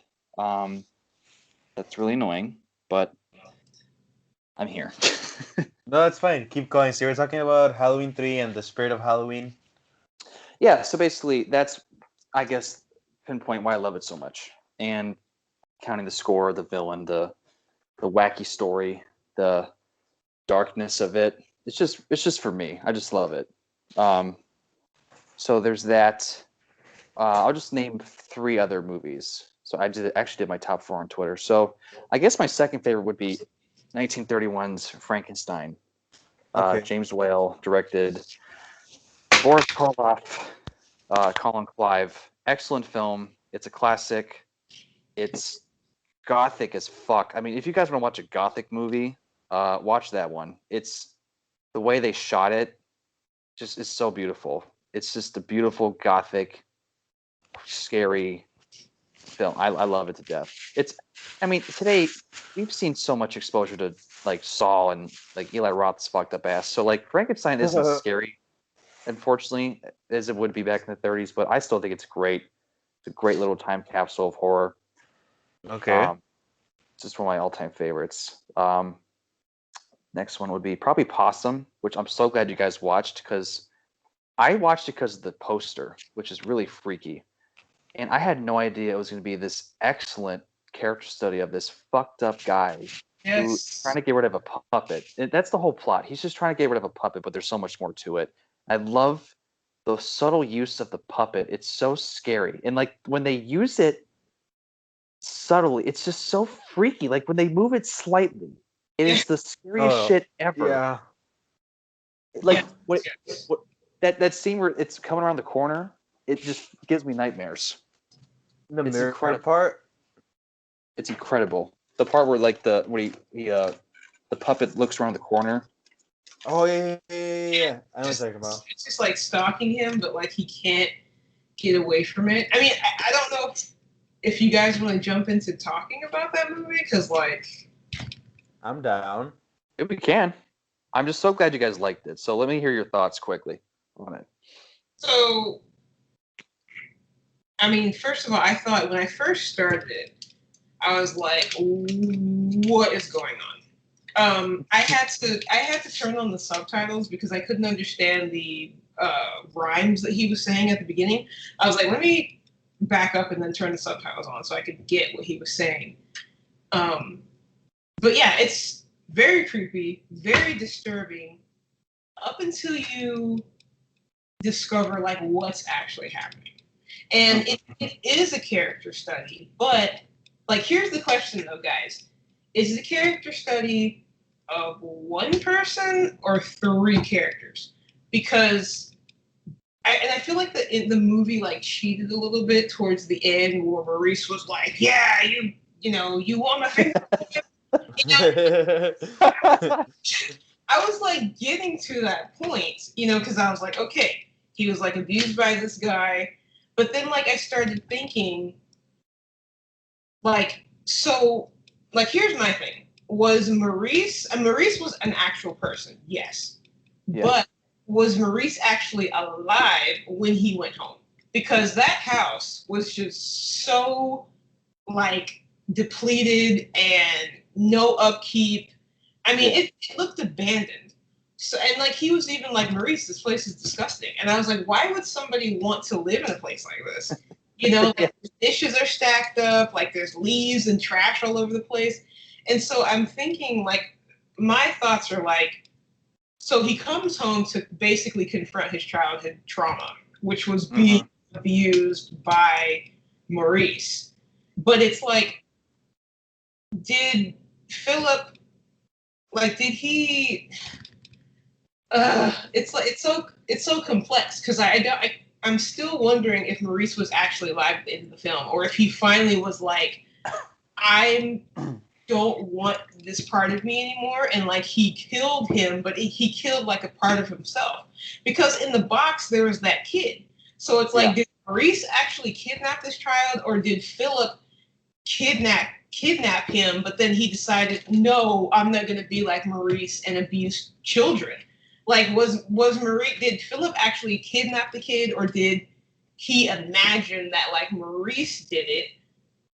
Like, you know what I'm saying? Like, he was trying to destroy a part of himself. He was trying to destroy Maurice. He was trying to destroy the puppet, because all of them were like representations of himself.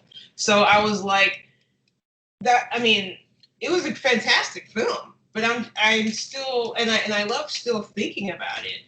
But so I'm thinking, like, was Maurice? I mean, Maurice was a real person, right? But I think he was just in his head. I think, like you said, he was trying to destroy that part of him. So at the end, when he snapped his neck, that was him finally letting go. And the whole film, it's just him trying to get rid of baggage. Like that puppet, god damn it! They really said, let's make the creepiest fucking thing anyone will ever see in their life, and they shot it beautifully. I love how they shoot that goddamn thing. Like they reveal it in the middle of the film, which I was like, why did they reveal it so early? But then I'm like, oh, but then it would show it in the most fucked up, creepiest ways. Oh, beautiful. And the reason you realize that it's part of him, because he throws it in the river, he like puts it, he burns it, and like it's still coming back. And it's like, okay, well, that's when you like click it, like, at least for me, like that's when it clicked in my mind that I'm like, oh, this is emotional baggage. Like, he cannot get rid of this thing because of what happened with him and Maurice as like a child. He literally had to confront that. So it's like, when he went home, there's a good chance that, yeah, you're right, Maurice was not there. He had died a long time ago. But he still needed to like, because he wanted to move on. And like another interesting thing in the film is that it never explained why he got fired. It's like, did he quit and then just go home because it's like, I can't move on until I confront this? Or was he fired because somebody saw the puppet and they were uncomfortable? Or like, do you think that Maurice, I'm sorry, not Maurice, but do you think that Philip was actually going to do upon the kid like Maurice did to him, and then he decided, no, like, I'm not going to be like my abuser, and then he let him go? You know what I'm saying? Very well possible. It never showed him kidnapping him, but then who else would have put him in the luggage if Maurice was already dead? Mm-hmm. Because I don't think he was alive, so that's my theory. I'm with you on that. So, I mean, I know that was a lot, but yeah, so a lot of moving parts. But I loved it, so. I'm glad. I'm really glad. Because it's a tough film to watch. What about you, Luis? Did you? Yeah, I really, really liked it. I mean, everything you said about the deconstruction of his trauma or his baggage was really the same way I felt. To me, that puppet just represents like literal trauma. He's trying to get rid of the puppet. Metaphorically, he's trying to get rid of his trauma. But the puppet always comes back just at his trauma, you know what I mean? So it stalks him at night, it sleeps with him, his trauma sleeps with him, you know what I mean? Yeah. What I liked a lot was also the connections between visual cues. I think that movie does a really good job at connecting visual cues. For example, the legs of the spider puppet. Like, I think that kind of made sense how that is kind of a representation of his uncle's fingers, how they're like long and bony. Ugh. Yeah. Oh my god! Yeah. I didn't even think of Good that. point. Yeah. So to me, that was like that made sense to me because at the end, I'm like, why are they emphasizing the fingers so much? Like he takes off his gloves to like strangle him or whatever, and he's like kind of playing with his fingers, like, ooh. And I'm like, oh, that's where he got the spider legs from, because of his fingers. They're like long and bony and disgusting, like, and it makes sense to me. So it's like a bunch of like little visual cues like that I was able to connect, that I really appreciated, that I really liked. I also liked what he did with, you know, what I'm guessing is that he was trying to get rid of the puppet in different places. And I'm guessing that since that is a representation of trauma, he's trying to get rid of puppets in places that specifically triggered or, worsened his trauma. So I'm guessing maybe those are the places where he was abused, or where the uncle he was also a killer, right? He killed people. That wasn't clear to me. Who started the fire that killed his parents? Could have been Morris. Right. I'm guessing, yeah, because I was thinking that they were kind of talking about, in my head, I thought they were talking about, like, they were building up what was the name of the main character? I'm sorry. Philip. Philip. They were building up Philip to be like kind of like a villain or like a surprise murderer, but I think they kind of made it. They insinuated. I don't know. There's no clear answer, so I don't know if I'm right. I'm probably not, but I think they were talking about, in the end, it was Maurice who was kind of a murderer. So I kind of saw him getting rid of the puppet in all those different places as him trying to bury his trauma, where Maurice maybe buried people. Yeah. Mm-hmm. Well, one interesting line that Philip said to Maurice was, he's like, "How come you didn't burn?" So it's like, and like that line stuck with me because he kept looking at that picture of his parents, and they died in the fire. So I'm like, did Maurice like kill his parents? Because he was like, "Why didn't you should have burned?" He was like, "Why didn't you burn?" And I'm like, "What do you mean by that?" Like I didn't connect the dots that he was trying to focus in on when he asked him that question, why he didn't burn. So I don't. Yeah, there's definitely some stuff to unpack there that I still haven't been able to. It's not just that. It's just the way it was shot, the way the atmosphere. Like the atmosphere was so creepy. I loved the music. Yes. I loved the like the title sequence was like American Horror Story would kill to be like that. Like it's so unsettling, and it honestly nothing really happens besides a guy trying to get rid of a puppet. That's what I tell people when they watch. Like it's about a guy getting rid of a puppet, but it's like you guys described it perfectly. There's more to it than that. He's getting rid of trauma, emotional baggage, like, and it not just at the puppet, man. It's just I love how they use it because that Yeah. easily could have been cheesy, could have been overused. No, they use it subtly. They put. I love the shot when he's in that garage thing, and then we can see through like the little slit, and then we just see two legs Yeah, hit the thing, and that's it. That's all you need to see. You just sometimes, see, yeah. yeah. Sometimes not doing anything is what does everything for you. You know what I mean? Yeah, like less is more. Like it was a very dreary and like isolated film, and it was like very quiet, you know. So it's like, and I love what Brodey said about the score. It was very creepy. It was just like one little note on like a piano. It's just like ding, ding, ding. Like I noticed that at the beginning, just like this one note of a piano, and like by the end of the film, it just grew into like this entire like orchestra. But yeah, for sure. Accompanied with that creepy rhyme. I love the rhyme with that book he made. Is like, what the fuck? It's so creepy, man. I still don't understand the messages. I mean, Little Possum Black as Sin. I love it. I fucking love it. Yeah, it was great. I'm really glad you suggested that. Yeah, I'm glad you guys enjoyed it. Really, it was a good watch. What would you guys rate it out of 5 if you had it right now? Like if you don't know right now because you need to think more about it, that's fine. I was curious because I was stalking your guys' letterboxes the past day. I'm like, I want to know what they fucking thought. Yeah, I do that too. Whenever someone watches a movie that I like, I'm like, let me do some stalking. I would probably go a 7 out of 10 with 3.5 out of 5 because I really, like I said, everything that I mentioned is something that I thought was top notch. I loved shot, the metaphors, the subtext of it all, beautiful, amazing, loved it. I just feel like as a movie itself, like as a film, I feel like it could have been a little tighter. I feel like there was a lot of repeated scenes of doing the same thing in a different way. Walk over here, walk over there, explore this, explore that. Like it was a short film, but it still felt like it was longing or like trying its hardest to stretch out a narrative. And I definitely felt that. But other than that, I thought it was like everything else was fantastic. It's just that little gripe that made it a little bit of a chore to sit through at some moments, but it's not like it's just a small thing out of an otherwise really good movie. And yeah. Well, I'm so glad you enjoyed it though. Yeah, I really did.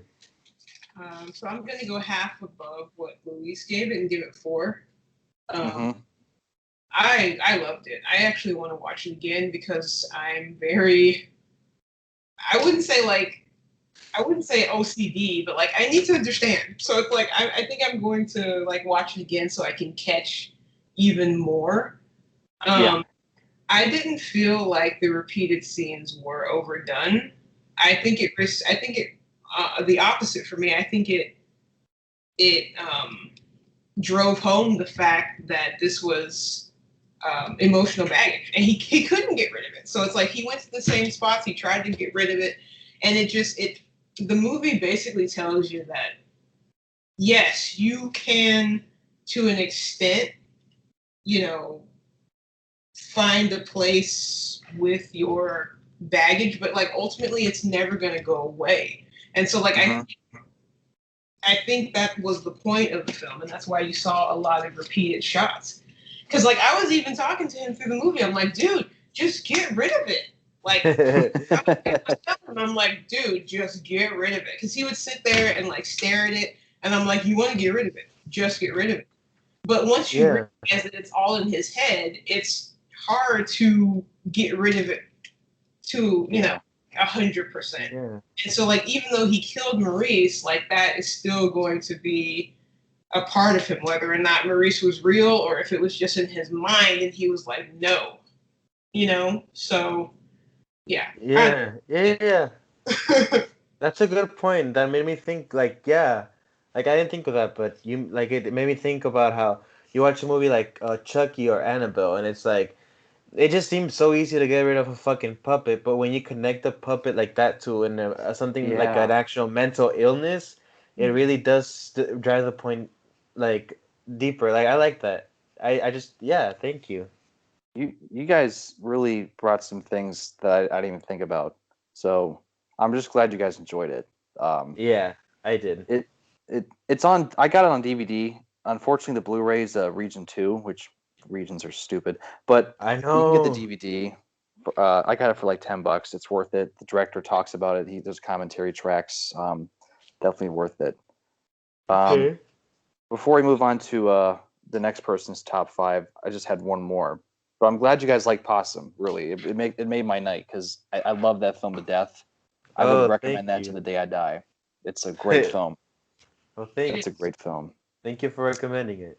Of course, I got plenty of horror recommendations, but the last one I would pick for top 4 for me would be The Thing, John Carpenter's The Thing, which Uh-huh. I'm glad is very popular now because when it came out, it was very it bombed and no one liked it because no one had taste in 1982, I guess. Same with Halloween 3, no one liked that either.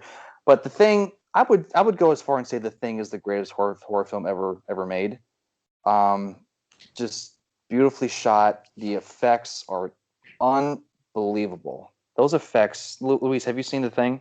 Yeah, of course. Okay, Leona, have you seen The Thing? I have not. I have it. I just haven't watched it yet. Watch it as soon as possible. Has the best practical effects ever. It's intense. It's thrilling. The mystery. I don't want to spoil it because Leona hasn't seen it, but everything about it is top tier horror, in my opinion. So that'd be one of them. So my top 4 would be Halloween 3, the Frankenstein, and Bride of Frankenstein. I'll count that one too. Possum, and then The Thing. That would be Brodey's top 4 for horror. Sweet. Nice.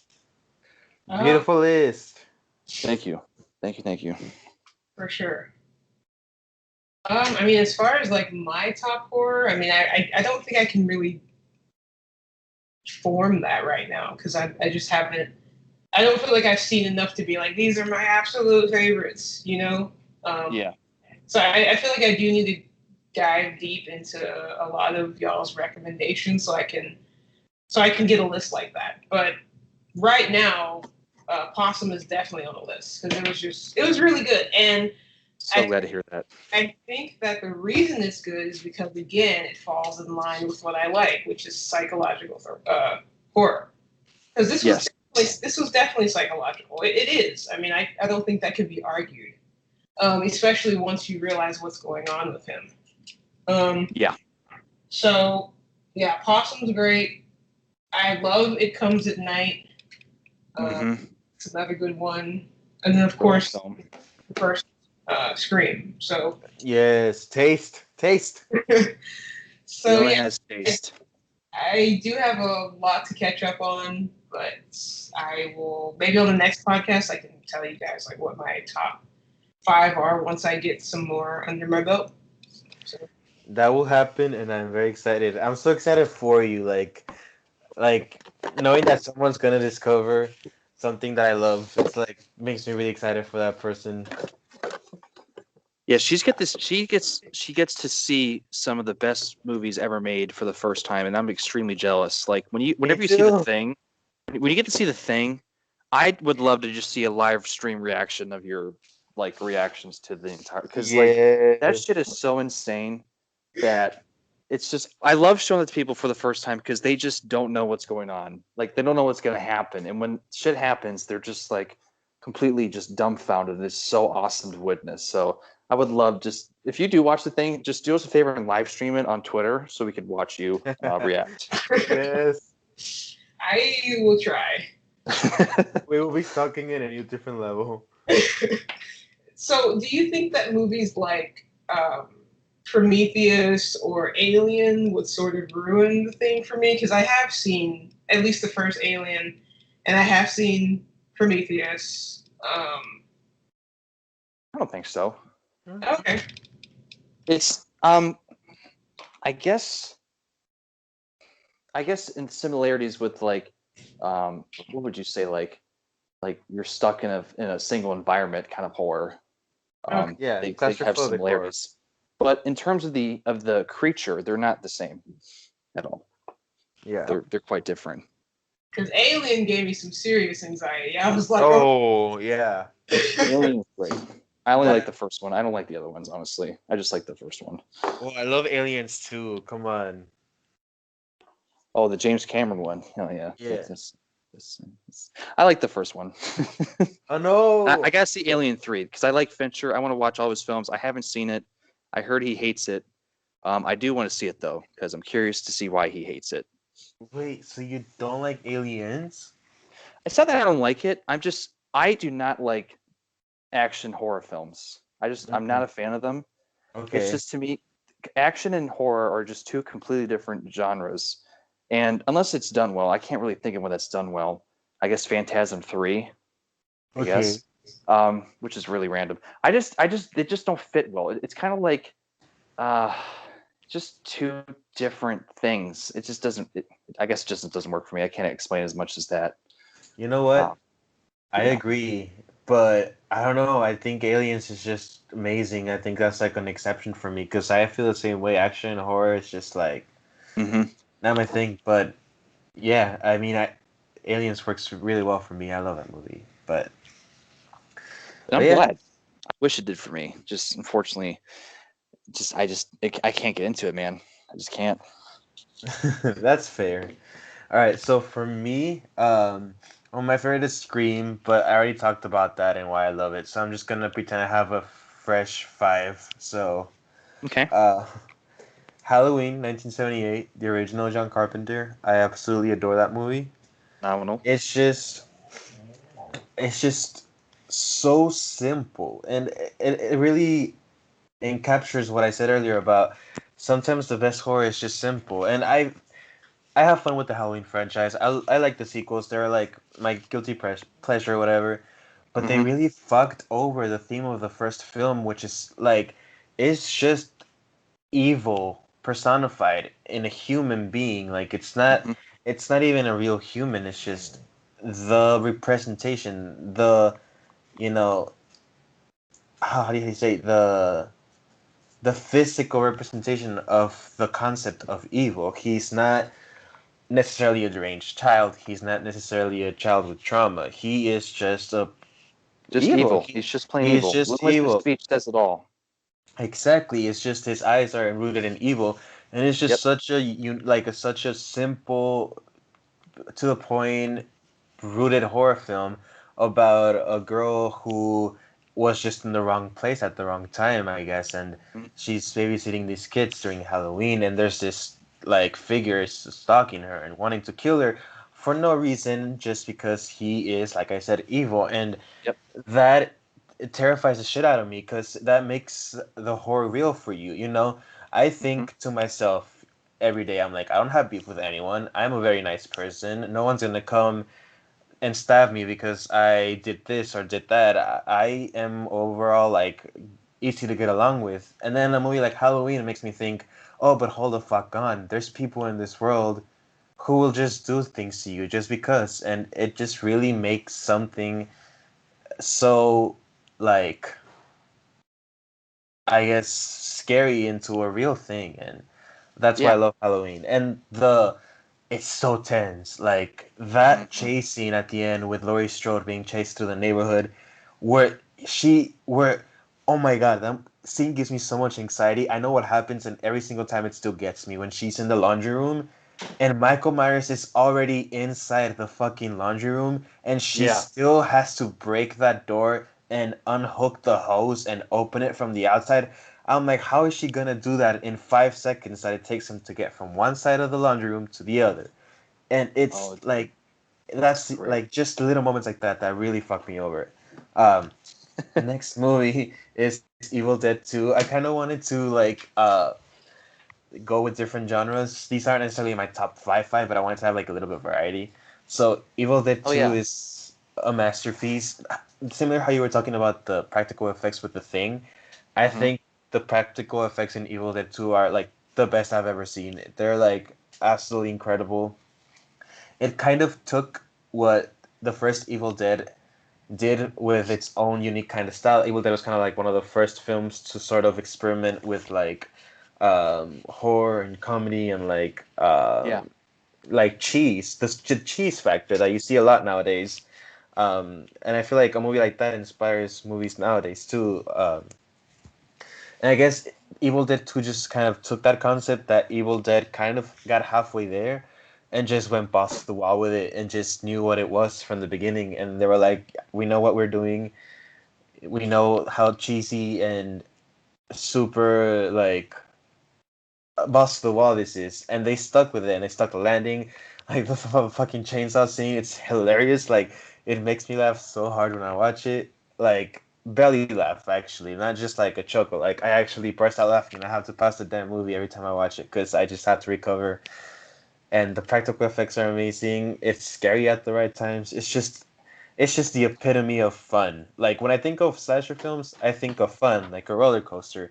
And Evil Dead 2 is Yeah. like the perfect combination of that. I love that movie so much.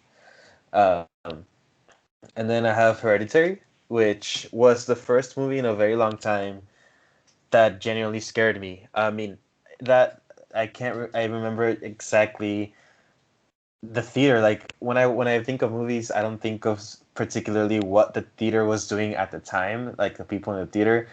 You both seen Hereditary, right? Yeah, right. Yeah. Yeah, we've No, seen it. yeah, yeah. I talked about it earlier, but I still remember the reaction of that car scene where Charlie sticks her head out, and well, Oh my God. I remember the entire. I've never heard anything like it. The entire theater, like it was packed, like 130, 140 people at the Yeah. same time gasped in unison, and it's been a long time since I've experienced something like that. And ever since then, I show it to new people every day, and I just stare at them like a freaking creep during that 30 minute. At the 30-minute mark, I'm like, hee hee hee hee hee. They don't know what's coming. Like, I want to see them shocked. Ha ha ha ha. And I'm like, I want you to feel the surprise that I feel. Ooh, I'm so jealous that they're getting surprised for the first time, like I did. Ha ha ha. You know what I mean? It made And my jaw drop, which is rare. I mean, I'm not trying to say it's rare for me, but like it's hard for a film to make my jaw drop like that. And that when yeah, that shit happened, my jaw was dropped for like 10 minutes straight. I was just like, dude, I holy know. shit. It was Oh, brutal, man. I mean, whose jaw wouldn't be on the floor? oh my god. It's And like, it's subtle. They don't show like the Eli Roth gore fest. It's like a quick second, and then we see the brother's I forget his name, the brother's reaction, and how he's yeah. just like just What did I just do? yeah. And then he just goes inside, doesn't say a fucking word. He goes to bed, doesn't go to sleep, and then we just hear them. I think it's funny because I'm fucked up, but it's horrible. No, Like yeah, how yeah, would you yeah. react to that though? You know? It's amazing. Like Ari Aster really like it's mind blowing that that was his first fucking film because it's so well, it's so masterful. Like there's no It's other well word. shot. Yeah.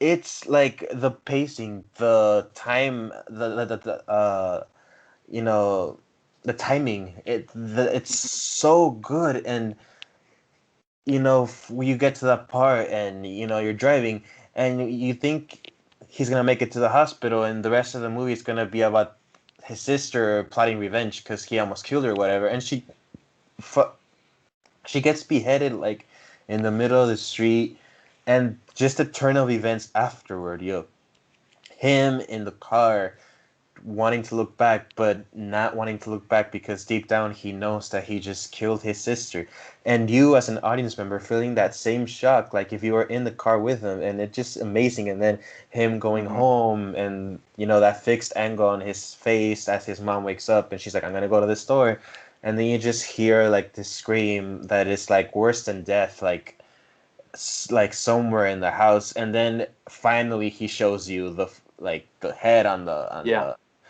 on the pavement or whatever, and With the and then it bugs. and then it hits you exactly, and then it hits you just like it hit the character, and you're like, oh my god, like this actually happened, and then it just turns into like a fucking like incredible family drama with some actual scary ass scenes. It just Mhm. really gets in your under your skin. I mean, I know you talked about the ending and how you don't like it. I personally was traumatized by that shot of Toni Collette repeatedly smashing her head into the door. I thought that was really creepy, and Yeah. just No, it's yeah, definitely fucked up. I don't know why I thought it was funny. Like it's definitely disturbing. Like what she's doing and what the brother is feeling in that fear that his mom is banging her fucking head a million miles a second beneath him. It's scary to think about, but I don't know why I thought it was funny. It I just can it just see was to me. I can see the appeal. I can see the comedic appeal, but it traumatized me for sure. Okay, my number Yeah. four. I mean, you guys know this was coming. Midsommar. I'm Mhm. obsessed with that movie ever since it came out. Similar to similar to how you have a pumpkin, a tattoo pumpkin. I have a Midsommar tattoo on my wrist. Yep. Um, that I am very happy about and hope never regret. But um, Oh, it looks great, man. I told you before. I think it's yeah. awesome. Oh, thank you so much. I look at it like while I'm like in the bathroom, just because my wrist is right there, right? Yeah, yeah. Like oh, like washing my hands. By the way, like because my hands like I didn't mean no, like not while I'm pooping or something. Like I should have been more specific. When I'm No, washing we my know what you mean. We hands, know what you mean. yeah, when I'm washing my hands, I just stare at it for like a million seconds because I'm like I love that movie so much. Anyways, I love Midsommar. The shot, the cinematography is incredible. It's Hmm. beautiful to look at. Similar to how Hereditary pulled that off, that family trauma scene. Midsommar pulled it off in the first 10 minutes of the movie. The way Ari Aster does his timing, impeccable. The tension building, the sound mixing, everything about that movie is perfect. And I love the text versus subtext. I feel like it's a little stronger in this movie than in Hereditary. Hereditary, I feel like it's an overall better horror film, but I feel like Midsommar is has better subtext or like a more grand, uh, ambitious, execution on the subtext about death and family and finding that unison that you crave, and with her boyfriend, how Yeah. they're together but um spiritually they're not there with each other, and it's just really really fucked up movie. I'm not specifically talking about that scene where they fall off the cliff or Yeah, the yeah. sex ritual scene. Like they're fucked up for sure, but as a whole, the movie's just so fucked up. It's like a catharsis. It's like it's about this girl who lost her true connection to spirituality and to other humans in her family, and all she has to rely on is her boyfriend, who has the personality of a teacup, and he has no sense of reliability. Like she can't rely on him emotionally, but what else does she have? She only has that thing, and it just cuts to her finding a new family, and it's still fucked up because they kind of manipulated her into loving her, Yeah. but Yeah, but yeah, yeah. at, but at the same time she found it. Like she found people who care for her, and I love the little like back and forth that Ari Aster does from the beginning of the film when she is crying her ass off with Christian because her family died, and he is just kind of like grabbing her, and you can tell in his face like what the fuck do I do, like just he's just like really confused, like what am I supposed to do? And then juxtaposing that to the part with the cult women where she discovers Christian cheating on her, and she breaks down on the floor crying, and the woman breaks down on the floor crying with her, and you feel like they're That's a feeling the good exact, point. yeah, and they feel the exact same thing she's feeling. They're crying with the same amount of pain, the same amount of remorse. Like it's so good. And you juxtapose the sex scene with the woman crying on the floor, with Christian giving in to his desires and Danny falling from grace, and it just sets up the ending beautifully, and it's just an incredible film, and it's really fucked up, but it's just one of those horror films where it's beautiful. Like it's fucked up, but it's beautiful. If that makes sense, like It's Yeah. just a beautiful film, and it sounds like I'm talking about Finding Nemo, but it's like a beautiful film. No, Um, I mean, you brought a lot of points to light. Really. I didn't even really think about I didn't really think about it from all of those aspects. You know, I just saw a woman that went through a tragedy, was desperate to be with her boyfriend. They go on a trip, and shit just gets crazy. Um, Yeah, same, really. but I mean, now I'm doing comparisons between that and Hereditary, and Ari Aster. I mean, he's good at telling stories of basically about isolation because I mean, the scariest part of Hereditary is when he has to come home after his sister dies, yes. and like nobody in the house is talking. It's just quiet. Like nobody's talking about anything. It's like we're not addressing the elephant in the room, and there's just like there's no connection. It's like everybody lives here, but like, are we a family, or are we just gonna ignore what's happening? So like, Yeah. I definitely got like, especially now that Luis broke it down like that. You know, Danny was isolated. Everybody in that house was isolated. You know, especially after his sister had died.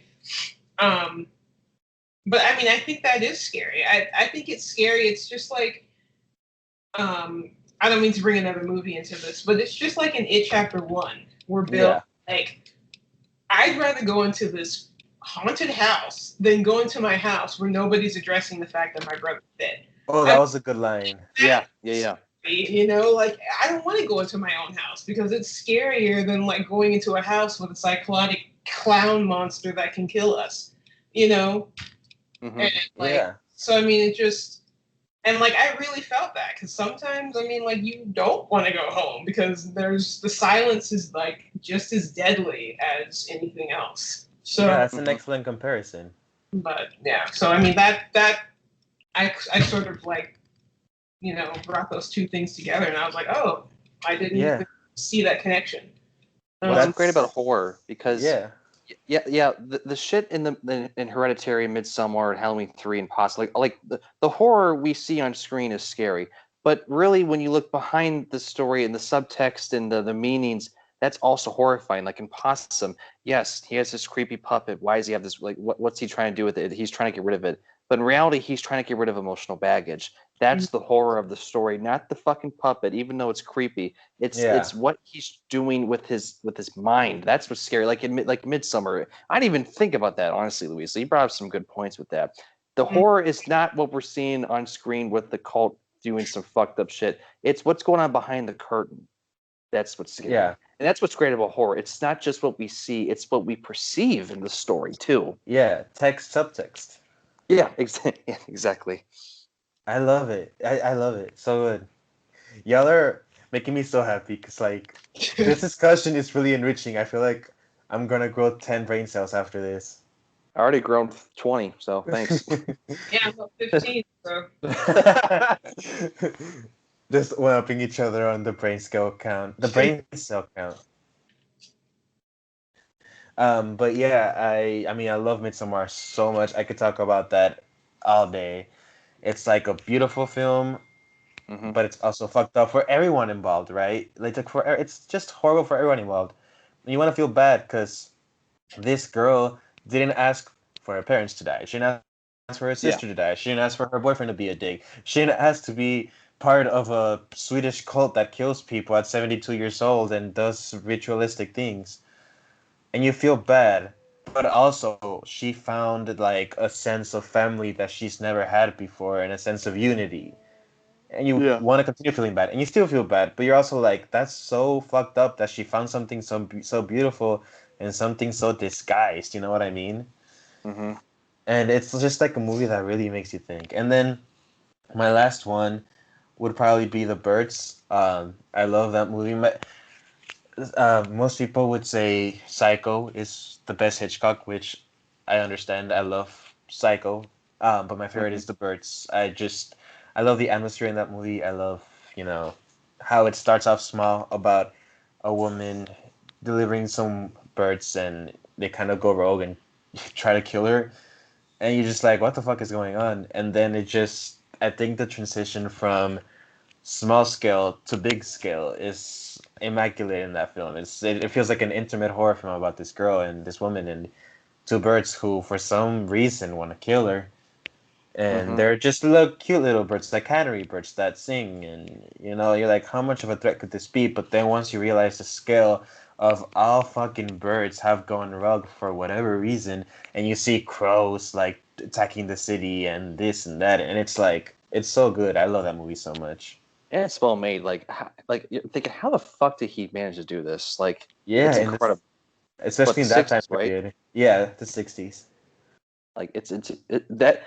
My dad is not a big horror film as I am, but he said The Bird scared the shit out of him when he was a kid, when he watched it on TV or something, which says a lot. 'Cause he Yeah. doesn't get scared much, so kudos to The Yeah. Birds. Yeah. It's when the mundane things scare you. Yeah. Yeah, I'm not touching that. Nope. The birds, like I'm already afraid of birds as it is, so I'm just like Yeah, that. don't watch it because you'll never go outside again. Like I'm chased by some pretty big birds, and like I just can't. Like I can't deal with birds. Like geese. Geese are assholes, yeah, man. exactly. A geese, a rooster. I'm just like, why? So Why would you do this to me? I can't do birds. So No. I did ever get Psycho. I haven't watched it yet, but I do. I did. Yeah. So. It's a must. It's a must for sure. Yeah. Not just for horror, but just in general. That's a film. I love Psycho. It's so. Can you now that Leona brought up like her being scared of birds? Like, is there a particular horror film or like a horror scene that stuck with you? For example, for me, Rory's gonna be really happy about this with Jaws. That movie scared the shit out of me when I was little, and I remember I'm like, I'm not gonna go in the ocean anytime soon. Why am I scared? I'm not even fucking kidding. While I was showering, I had a fear that the floor under, like the bathtub floor would break and it would Yeah. reveal an ocean under me and fucking Bruce the Shark would be there. And I took the quickest showers for like the next year. I was like, shampoo, bye. I'm like, I'm done. Well, it's amazing how Jaws. See, and I'm not blaming Jaws for this. I'm actually, my biggest fear is big bodies of water. It's not because of Jaws. I mean, Jaws didn't help, but it's not because of sharks. But for me, the fear resonates in the fact that the water is so deep, I can't touch the bottom. There's nothing but blue. There's nothing but water, and I don't want to. It makes my anxiety go up the fucking wall. Like we're going to go to the beach at the end of this month, and I was telling Emily, I'm not going to the fucking ocean. I don't go in it because it freaks me the fuck out. So, I mean, Jaws obviously resonates with me with fear because I hate the ocean. I don't go in it. I will never go in it. So, like, when at the end, Leona, have you seen Jaws? Yes, I have. Okay. So at the end, when the boat's sinking and Brodey's like fucked, like Quint's dead. He thinks Hooper's dead. What the fuck's he gonna do? The shark smashes through the windows. He's just panicking. So he throws the tank in his mouth, and the boat's sinking. He's gonna be in the shark's turf with nothing but himself. So of course the ending's badass. He blows it up. It's so cool. But like, I could not imagine that fear where you're thinking, dude, I'm fucked because I'm about to be in the ocean with this big ass shark that's gonna eat me. And not only that, you could drown. So I guess Jaws would be that, but what's funny is it's scary, but it's also thrilling. The music is so goddamn good in that movie. I can't fucking express it enough. But the whole ending is just incredible. It just goes from Yeah. horrifying to Brody's like, you know what, fuck it, I'm gonna kill this bitch, and he just blows it up. Give it It's a hero's so ending. fucking awesome. For sure. Great fucking ending. Great movie. I love it so much. But in terms of scenes, it's okay. There's one scene I have to talk to you guys about. So I don't like Eli Roth's films. I mean, I don't know him as a person, but his films are just gross. I like Cabin Fever. That's really about it. He made a movie called The Green Inferno. Oh, I remember Yeah. that. There's that one scene. You probably know what I'm talking about. That scene scarred me for like months. I don't know why, because it's like just gross. It's just gross, scary. But it's just the way it was shot and the implications just really just stuck with me for a while, and I just don't know why. And it just I I can never watch it again. It's a bad movie. It's pretty ass. But that scene was just horrifying. So Eli Roth got me. I can admit that. Wait, are you talking about the eye scene? Yes, where that big dude. Big dude. Where- once they get there. Where he pulls out the eye and eats it? Yeah, and then they just like tear him apart. Oh, yeah. Yeah, that shit like just I don't know when this was years ago, but that shit stuck with me for months. I don't That know why. movie, yeah, that movie's just gross, dude. Like, there's nothing, like, it got to me too, because it's just gross and disgusting, and I couldn't eat for like a day after watching that movie. Yeah, But, like, I don't like his movies either, because that movie is just, like, it's pointless. It's just people who who get, like, I don't even know what the fuck, like, they get, like, stranded on an island full of cannibals and trying to escape.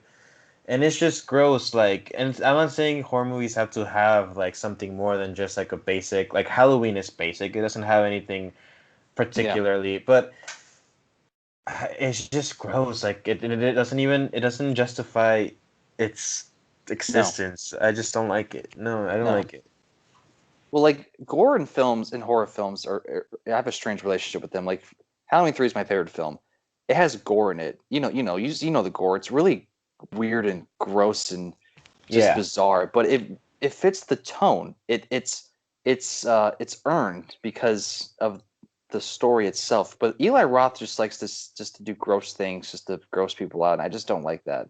I don't like gross out just to make the audience feel uncomfortable. It's just that's not how it's supposed to be. It's supposed to be earned. Yeah, I'm definitely not into that either. Don't watch Green Inferno, please. Don't watch that. No, don't watch it. You're gonna hate your life for the next few years. It's awful. It's not that it like scared me, like I couldn't sleep at night. It just like it grossed me out. It just stuck with me, and I don't know why. It was just gross. It's just not good for the soul, man. It just doesn't leave you with anything good. Yes, just like he eats like something burnt. It just sticks with you for a while. It's like, ugh, get out of my mouth. Bad taste. Yeah, exactly. I love how I'm like talking about it doesn't leave you with anything good. We're talking about horror movies in general, but that particular movie, it's like, nah. Yeah, I mean, there's obviously bad horror films. We can't deny that. I mean, not every horror film's good, but it's interesting how every genre has good and bad films. So like that's just inevitable. Yeah, exactly. What about you? Anything that particularly scared you in a movie?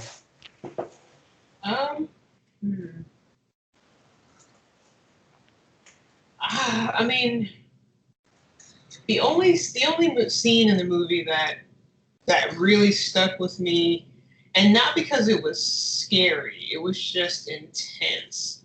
You remember the scene in Get Out where I forgot the main character's name, but he basically, figures what's going on, and he's like, "I'm getting out of here." And so like he goes downstairs, and then like I remember Rose just because she's freaking crazy, and the whole time he's like, "Give me them keys, like give me the keys." Yeah. And like the whole time you're like, "Oh my god, like what is gonna happen?" Because like the panic was real. I was like, "Just give him the keys, like we got to get out of here." And then like you slowly see her be like, "It's not happening." Like that was terrifying because she was scared, like she was pretending to be like with him in that moment. And then like once you see the curtain fall, I was like, "Oh shit," It's like things just got like real. And like I remember that. I mean like that was panic, so like that is a scene that I definitely remember. Yeah, it's so good.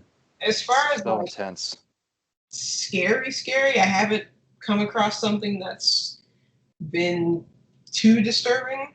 So I mean, I guess we'll see as I, continue. Can I give you 2 recommendations? Yeah.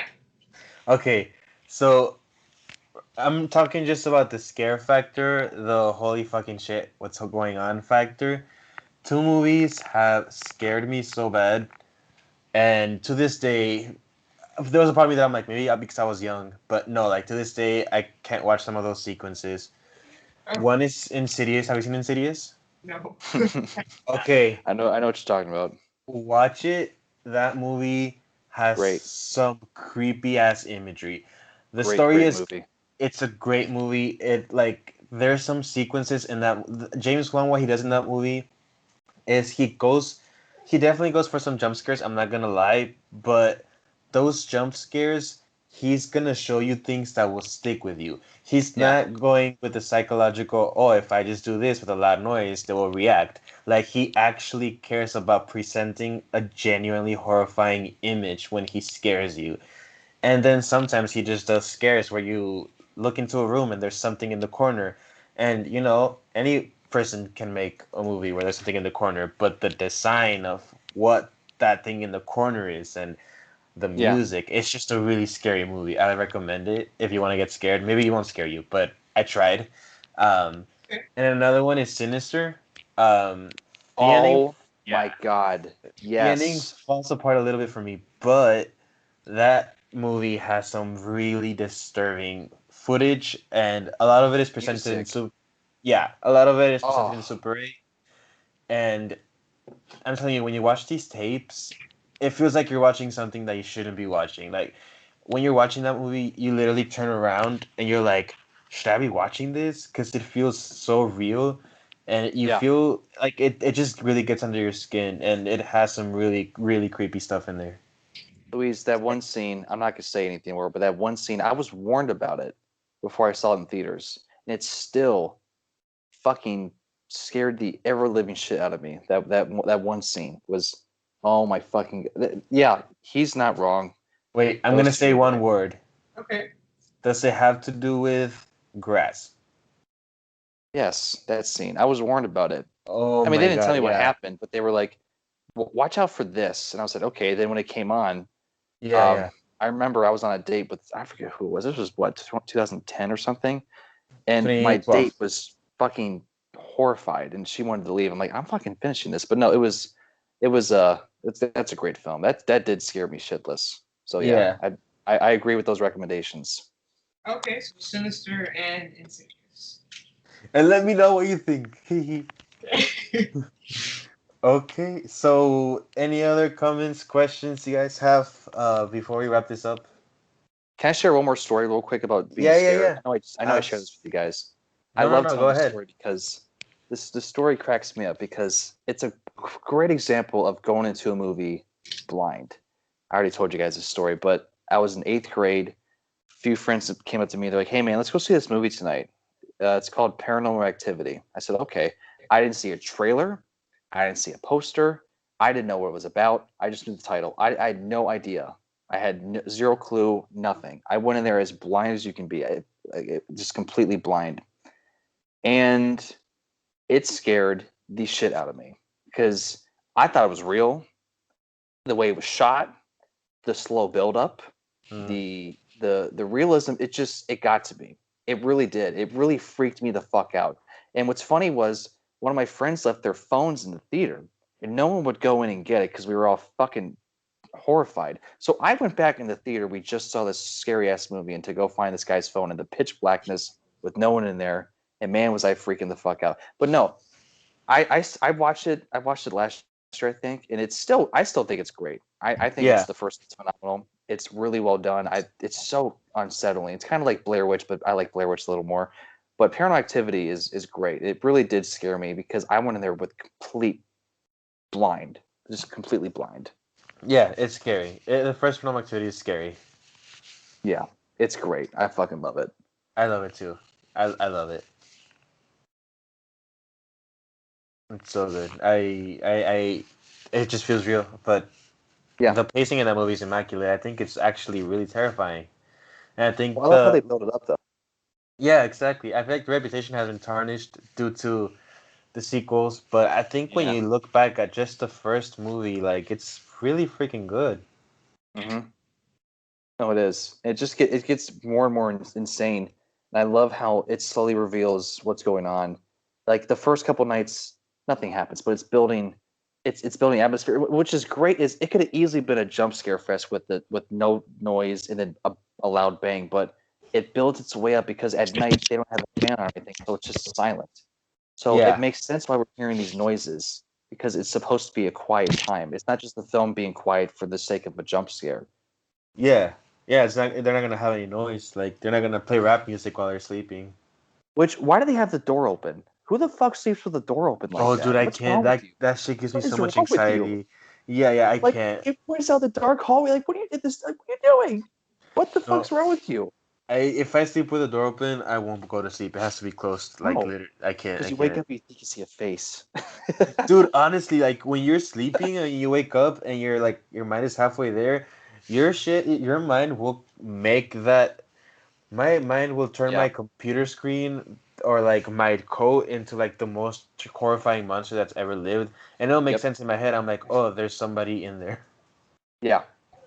It's Okay, at and that- then you get frozen for a second. You just like you can't move. Yeah, exactly. So you guys think I should add that to my list? Paranormal Activity as well. Yeah, for it's sure. good. That and I know I told you the Blair Witch the other night, but yeah, add the Blair Witch. That's one of the creepiest. You like psychological thrillers? Would you count that as one? It kind of is. It messes with your head, so I would say, yeah, I think you would like that one, Blair Witch. It's phenomenal. Okay. Yeah, I'll add it. And Halloween 3. Sorry, you have to watch that just for me. Okay. If you don't like it, I completely get it. People ask me, why do you like this so much? Because it really is just like a what? Like, why this one? It's just hard to like I said, it's hard to explain. But like, So just jump into Halloween 3, like. yeah, you don't have to see the first two. It's sort of it's confusing. I recommend watching the first one, just the first one, as well, because Yeah, of course, watch the first one. Like you have to watch the original. That's a bona fide classic. you don't Or have as to Halloween watch. 3 called, Yeah, the immortal classic. yeah. You don't have to watch the first one to understand the third one because it has nothing to do with each other. But No. I would recommend it just because it's Halloween. Oh yeah, you have to watch it in October. Obviously, that's the best time to watch it. Okay. Will do. All right. You guys have any other comments, questions, anything? No, it's been fun. It's been fun hanging out with you guys and talking. No, this has been a blast. It's Really. been amazing. The 2 hours and a half flew by. Like, yeah, absolutely. I really appreciate you guys. I love you, my internet friends. You guys are the best, and I know we will continue to talk, even if it's not in podcast form. That we will continue to hit each other up because we are friends. Yeah. You guys are awesome. I'm glad we met over the fabulous internet and twitter.com. Yes. Yes. All right. Well, you all sleep tight and have a good night. And it was very nice sharing this with you guys. Thanks for having us on, man. It was a blast. Thanks for inviting me. Yes, of course. Thank you for coming. I'm so happy that I got to spend a couple hours with you guys. Same with you, dude. And Leona, too. Sorry. All right. Yeah. Well, let's wrap this up. See y'all later. Okay. See ya. I have nightmares now. Hey, good night. Little recommendation list. So excited. All right. See you guys. Guys later. Bye.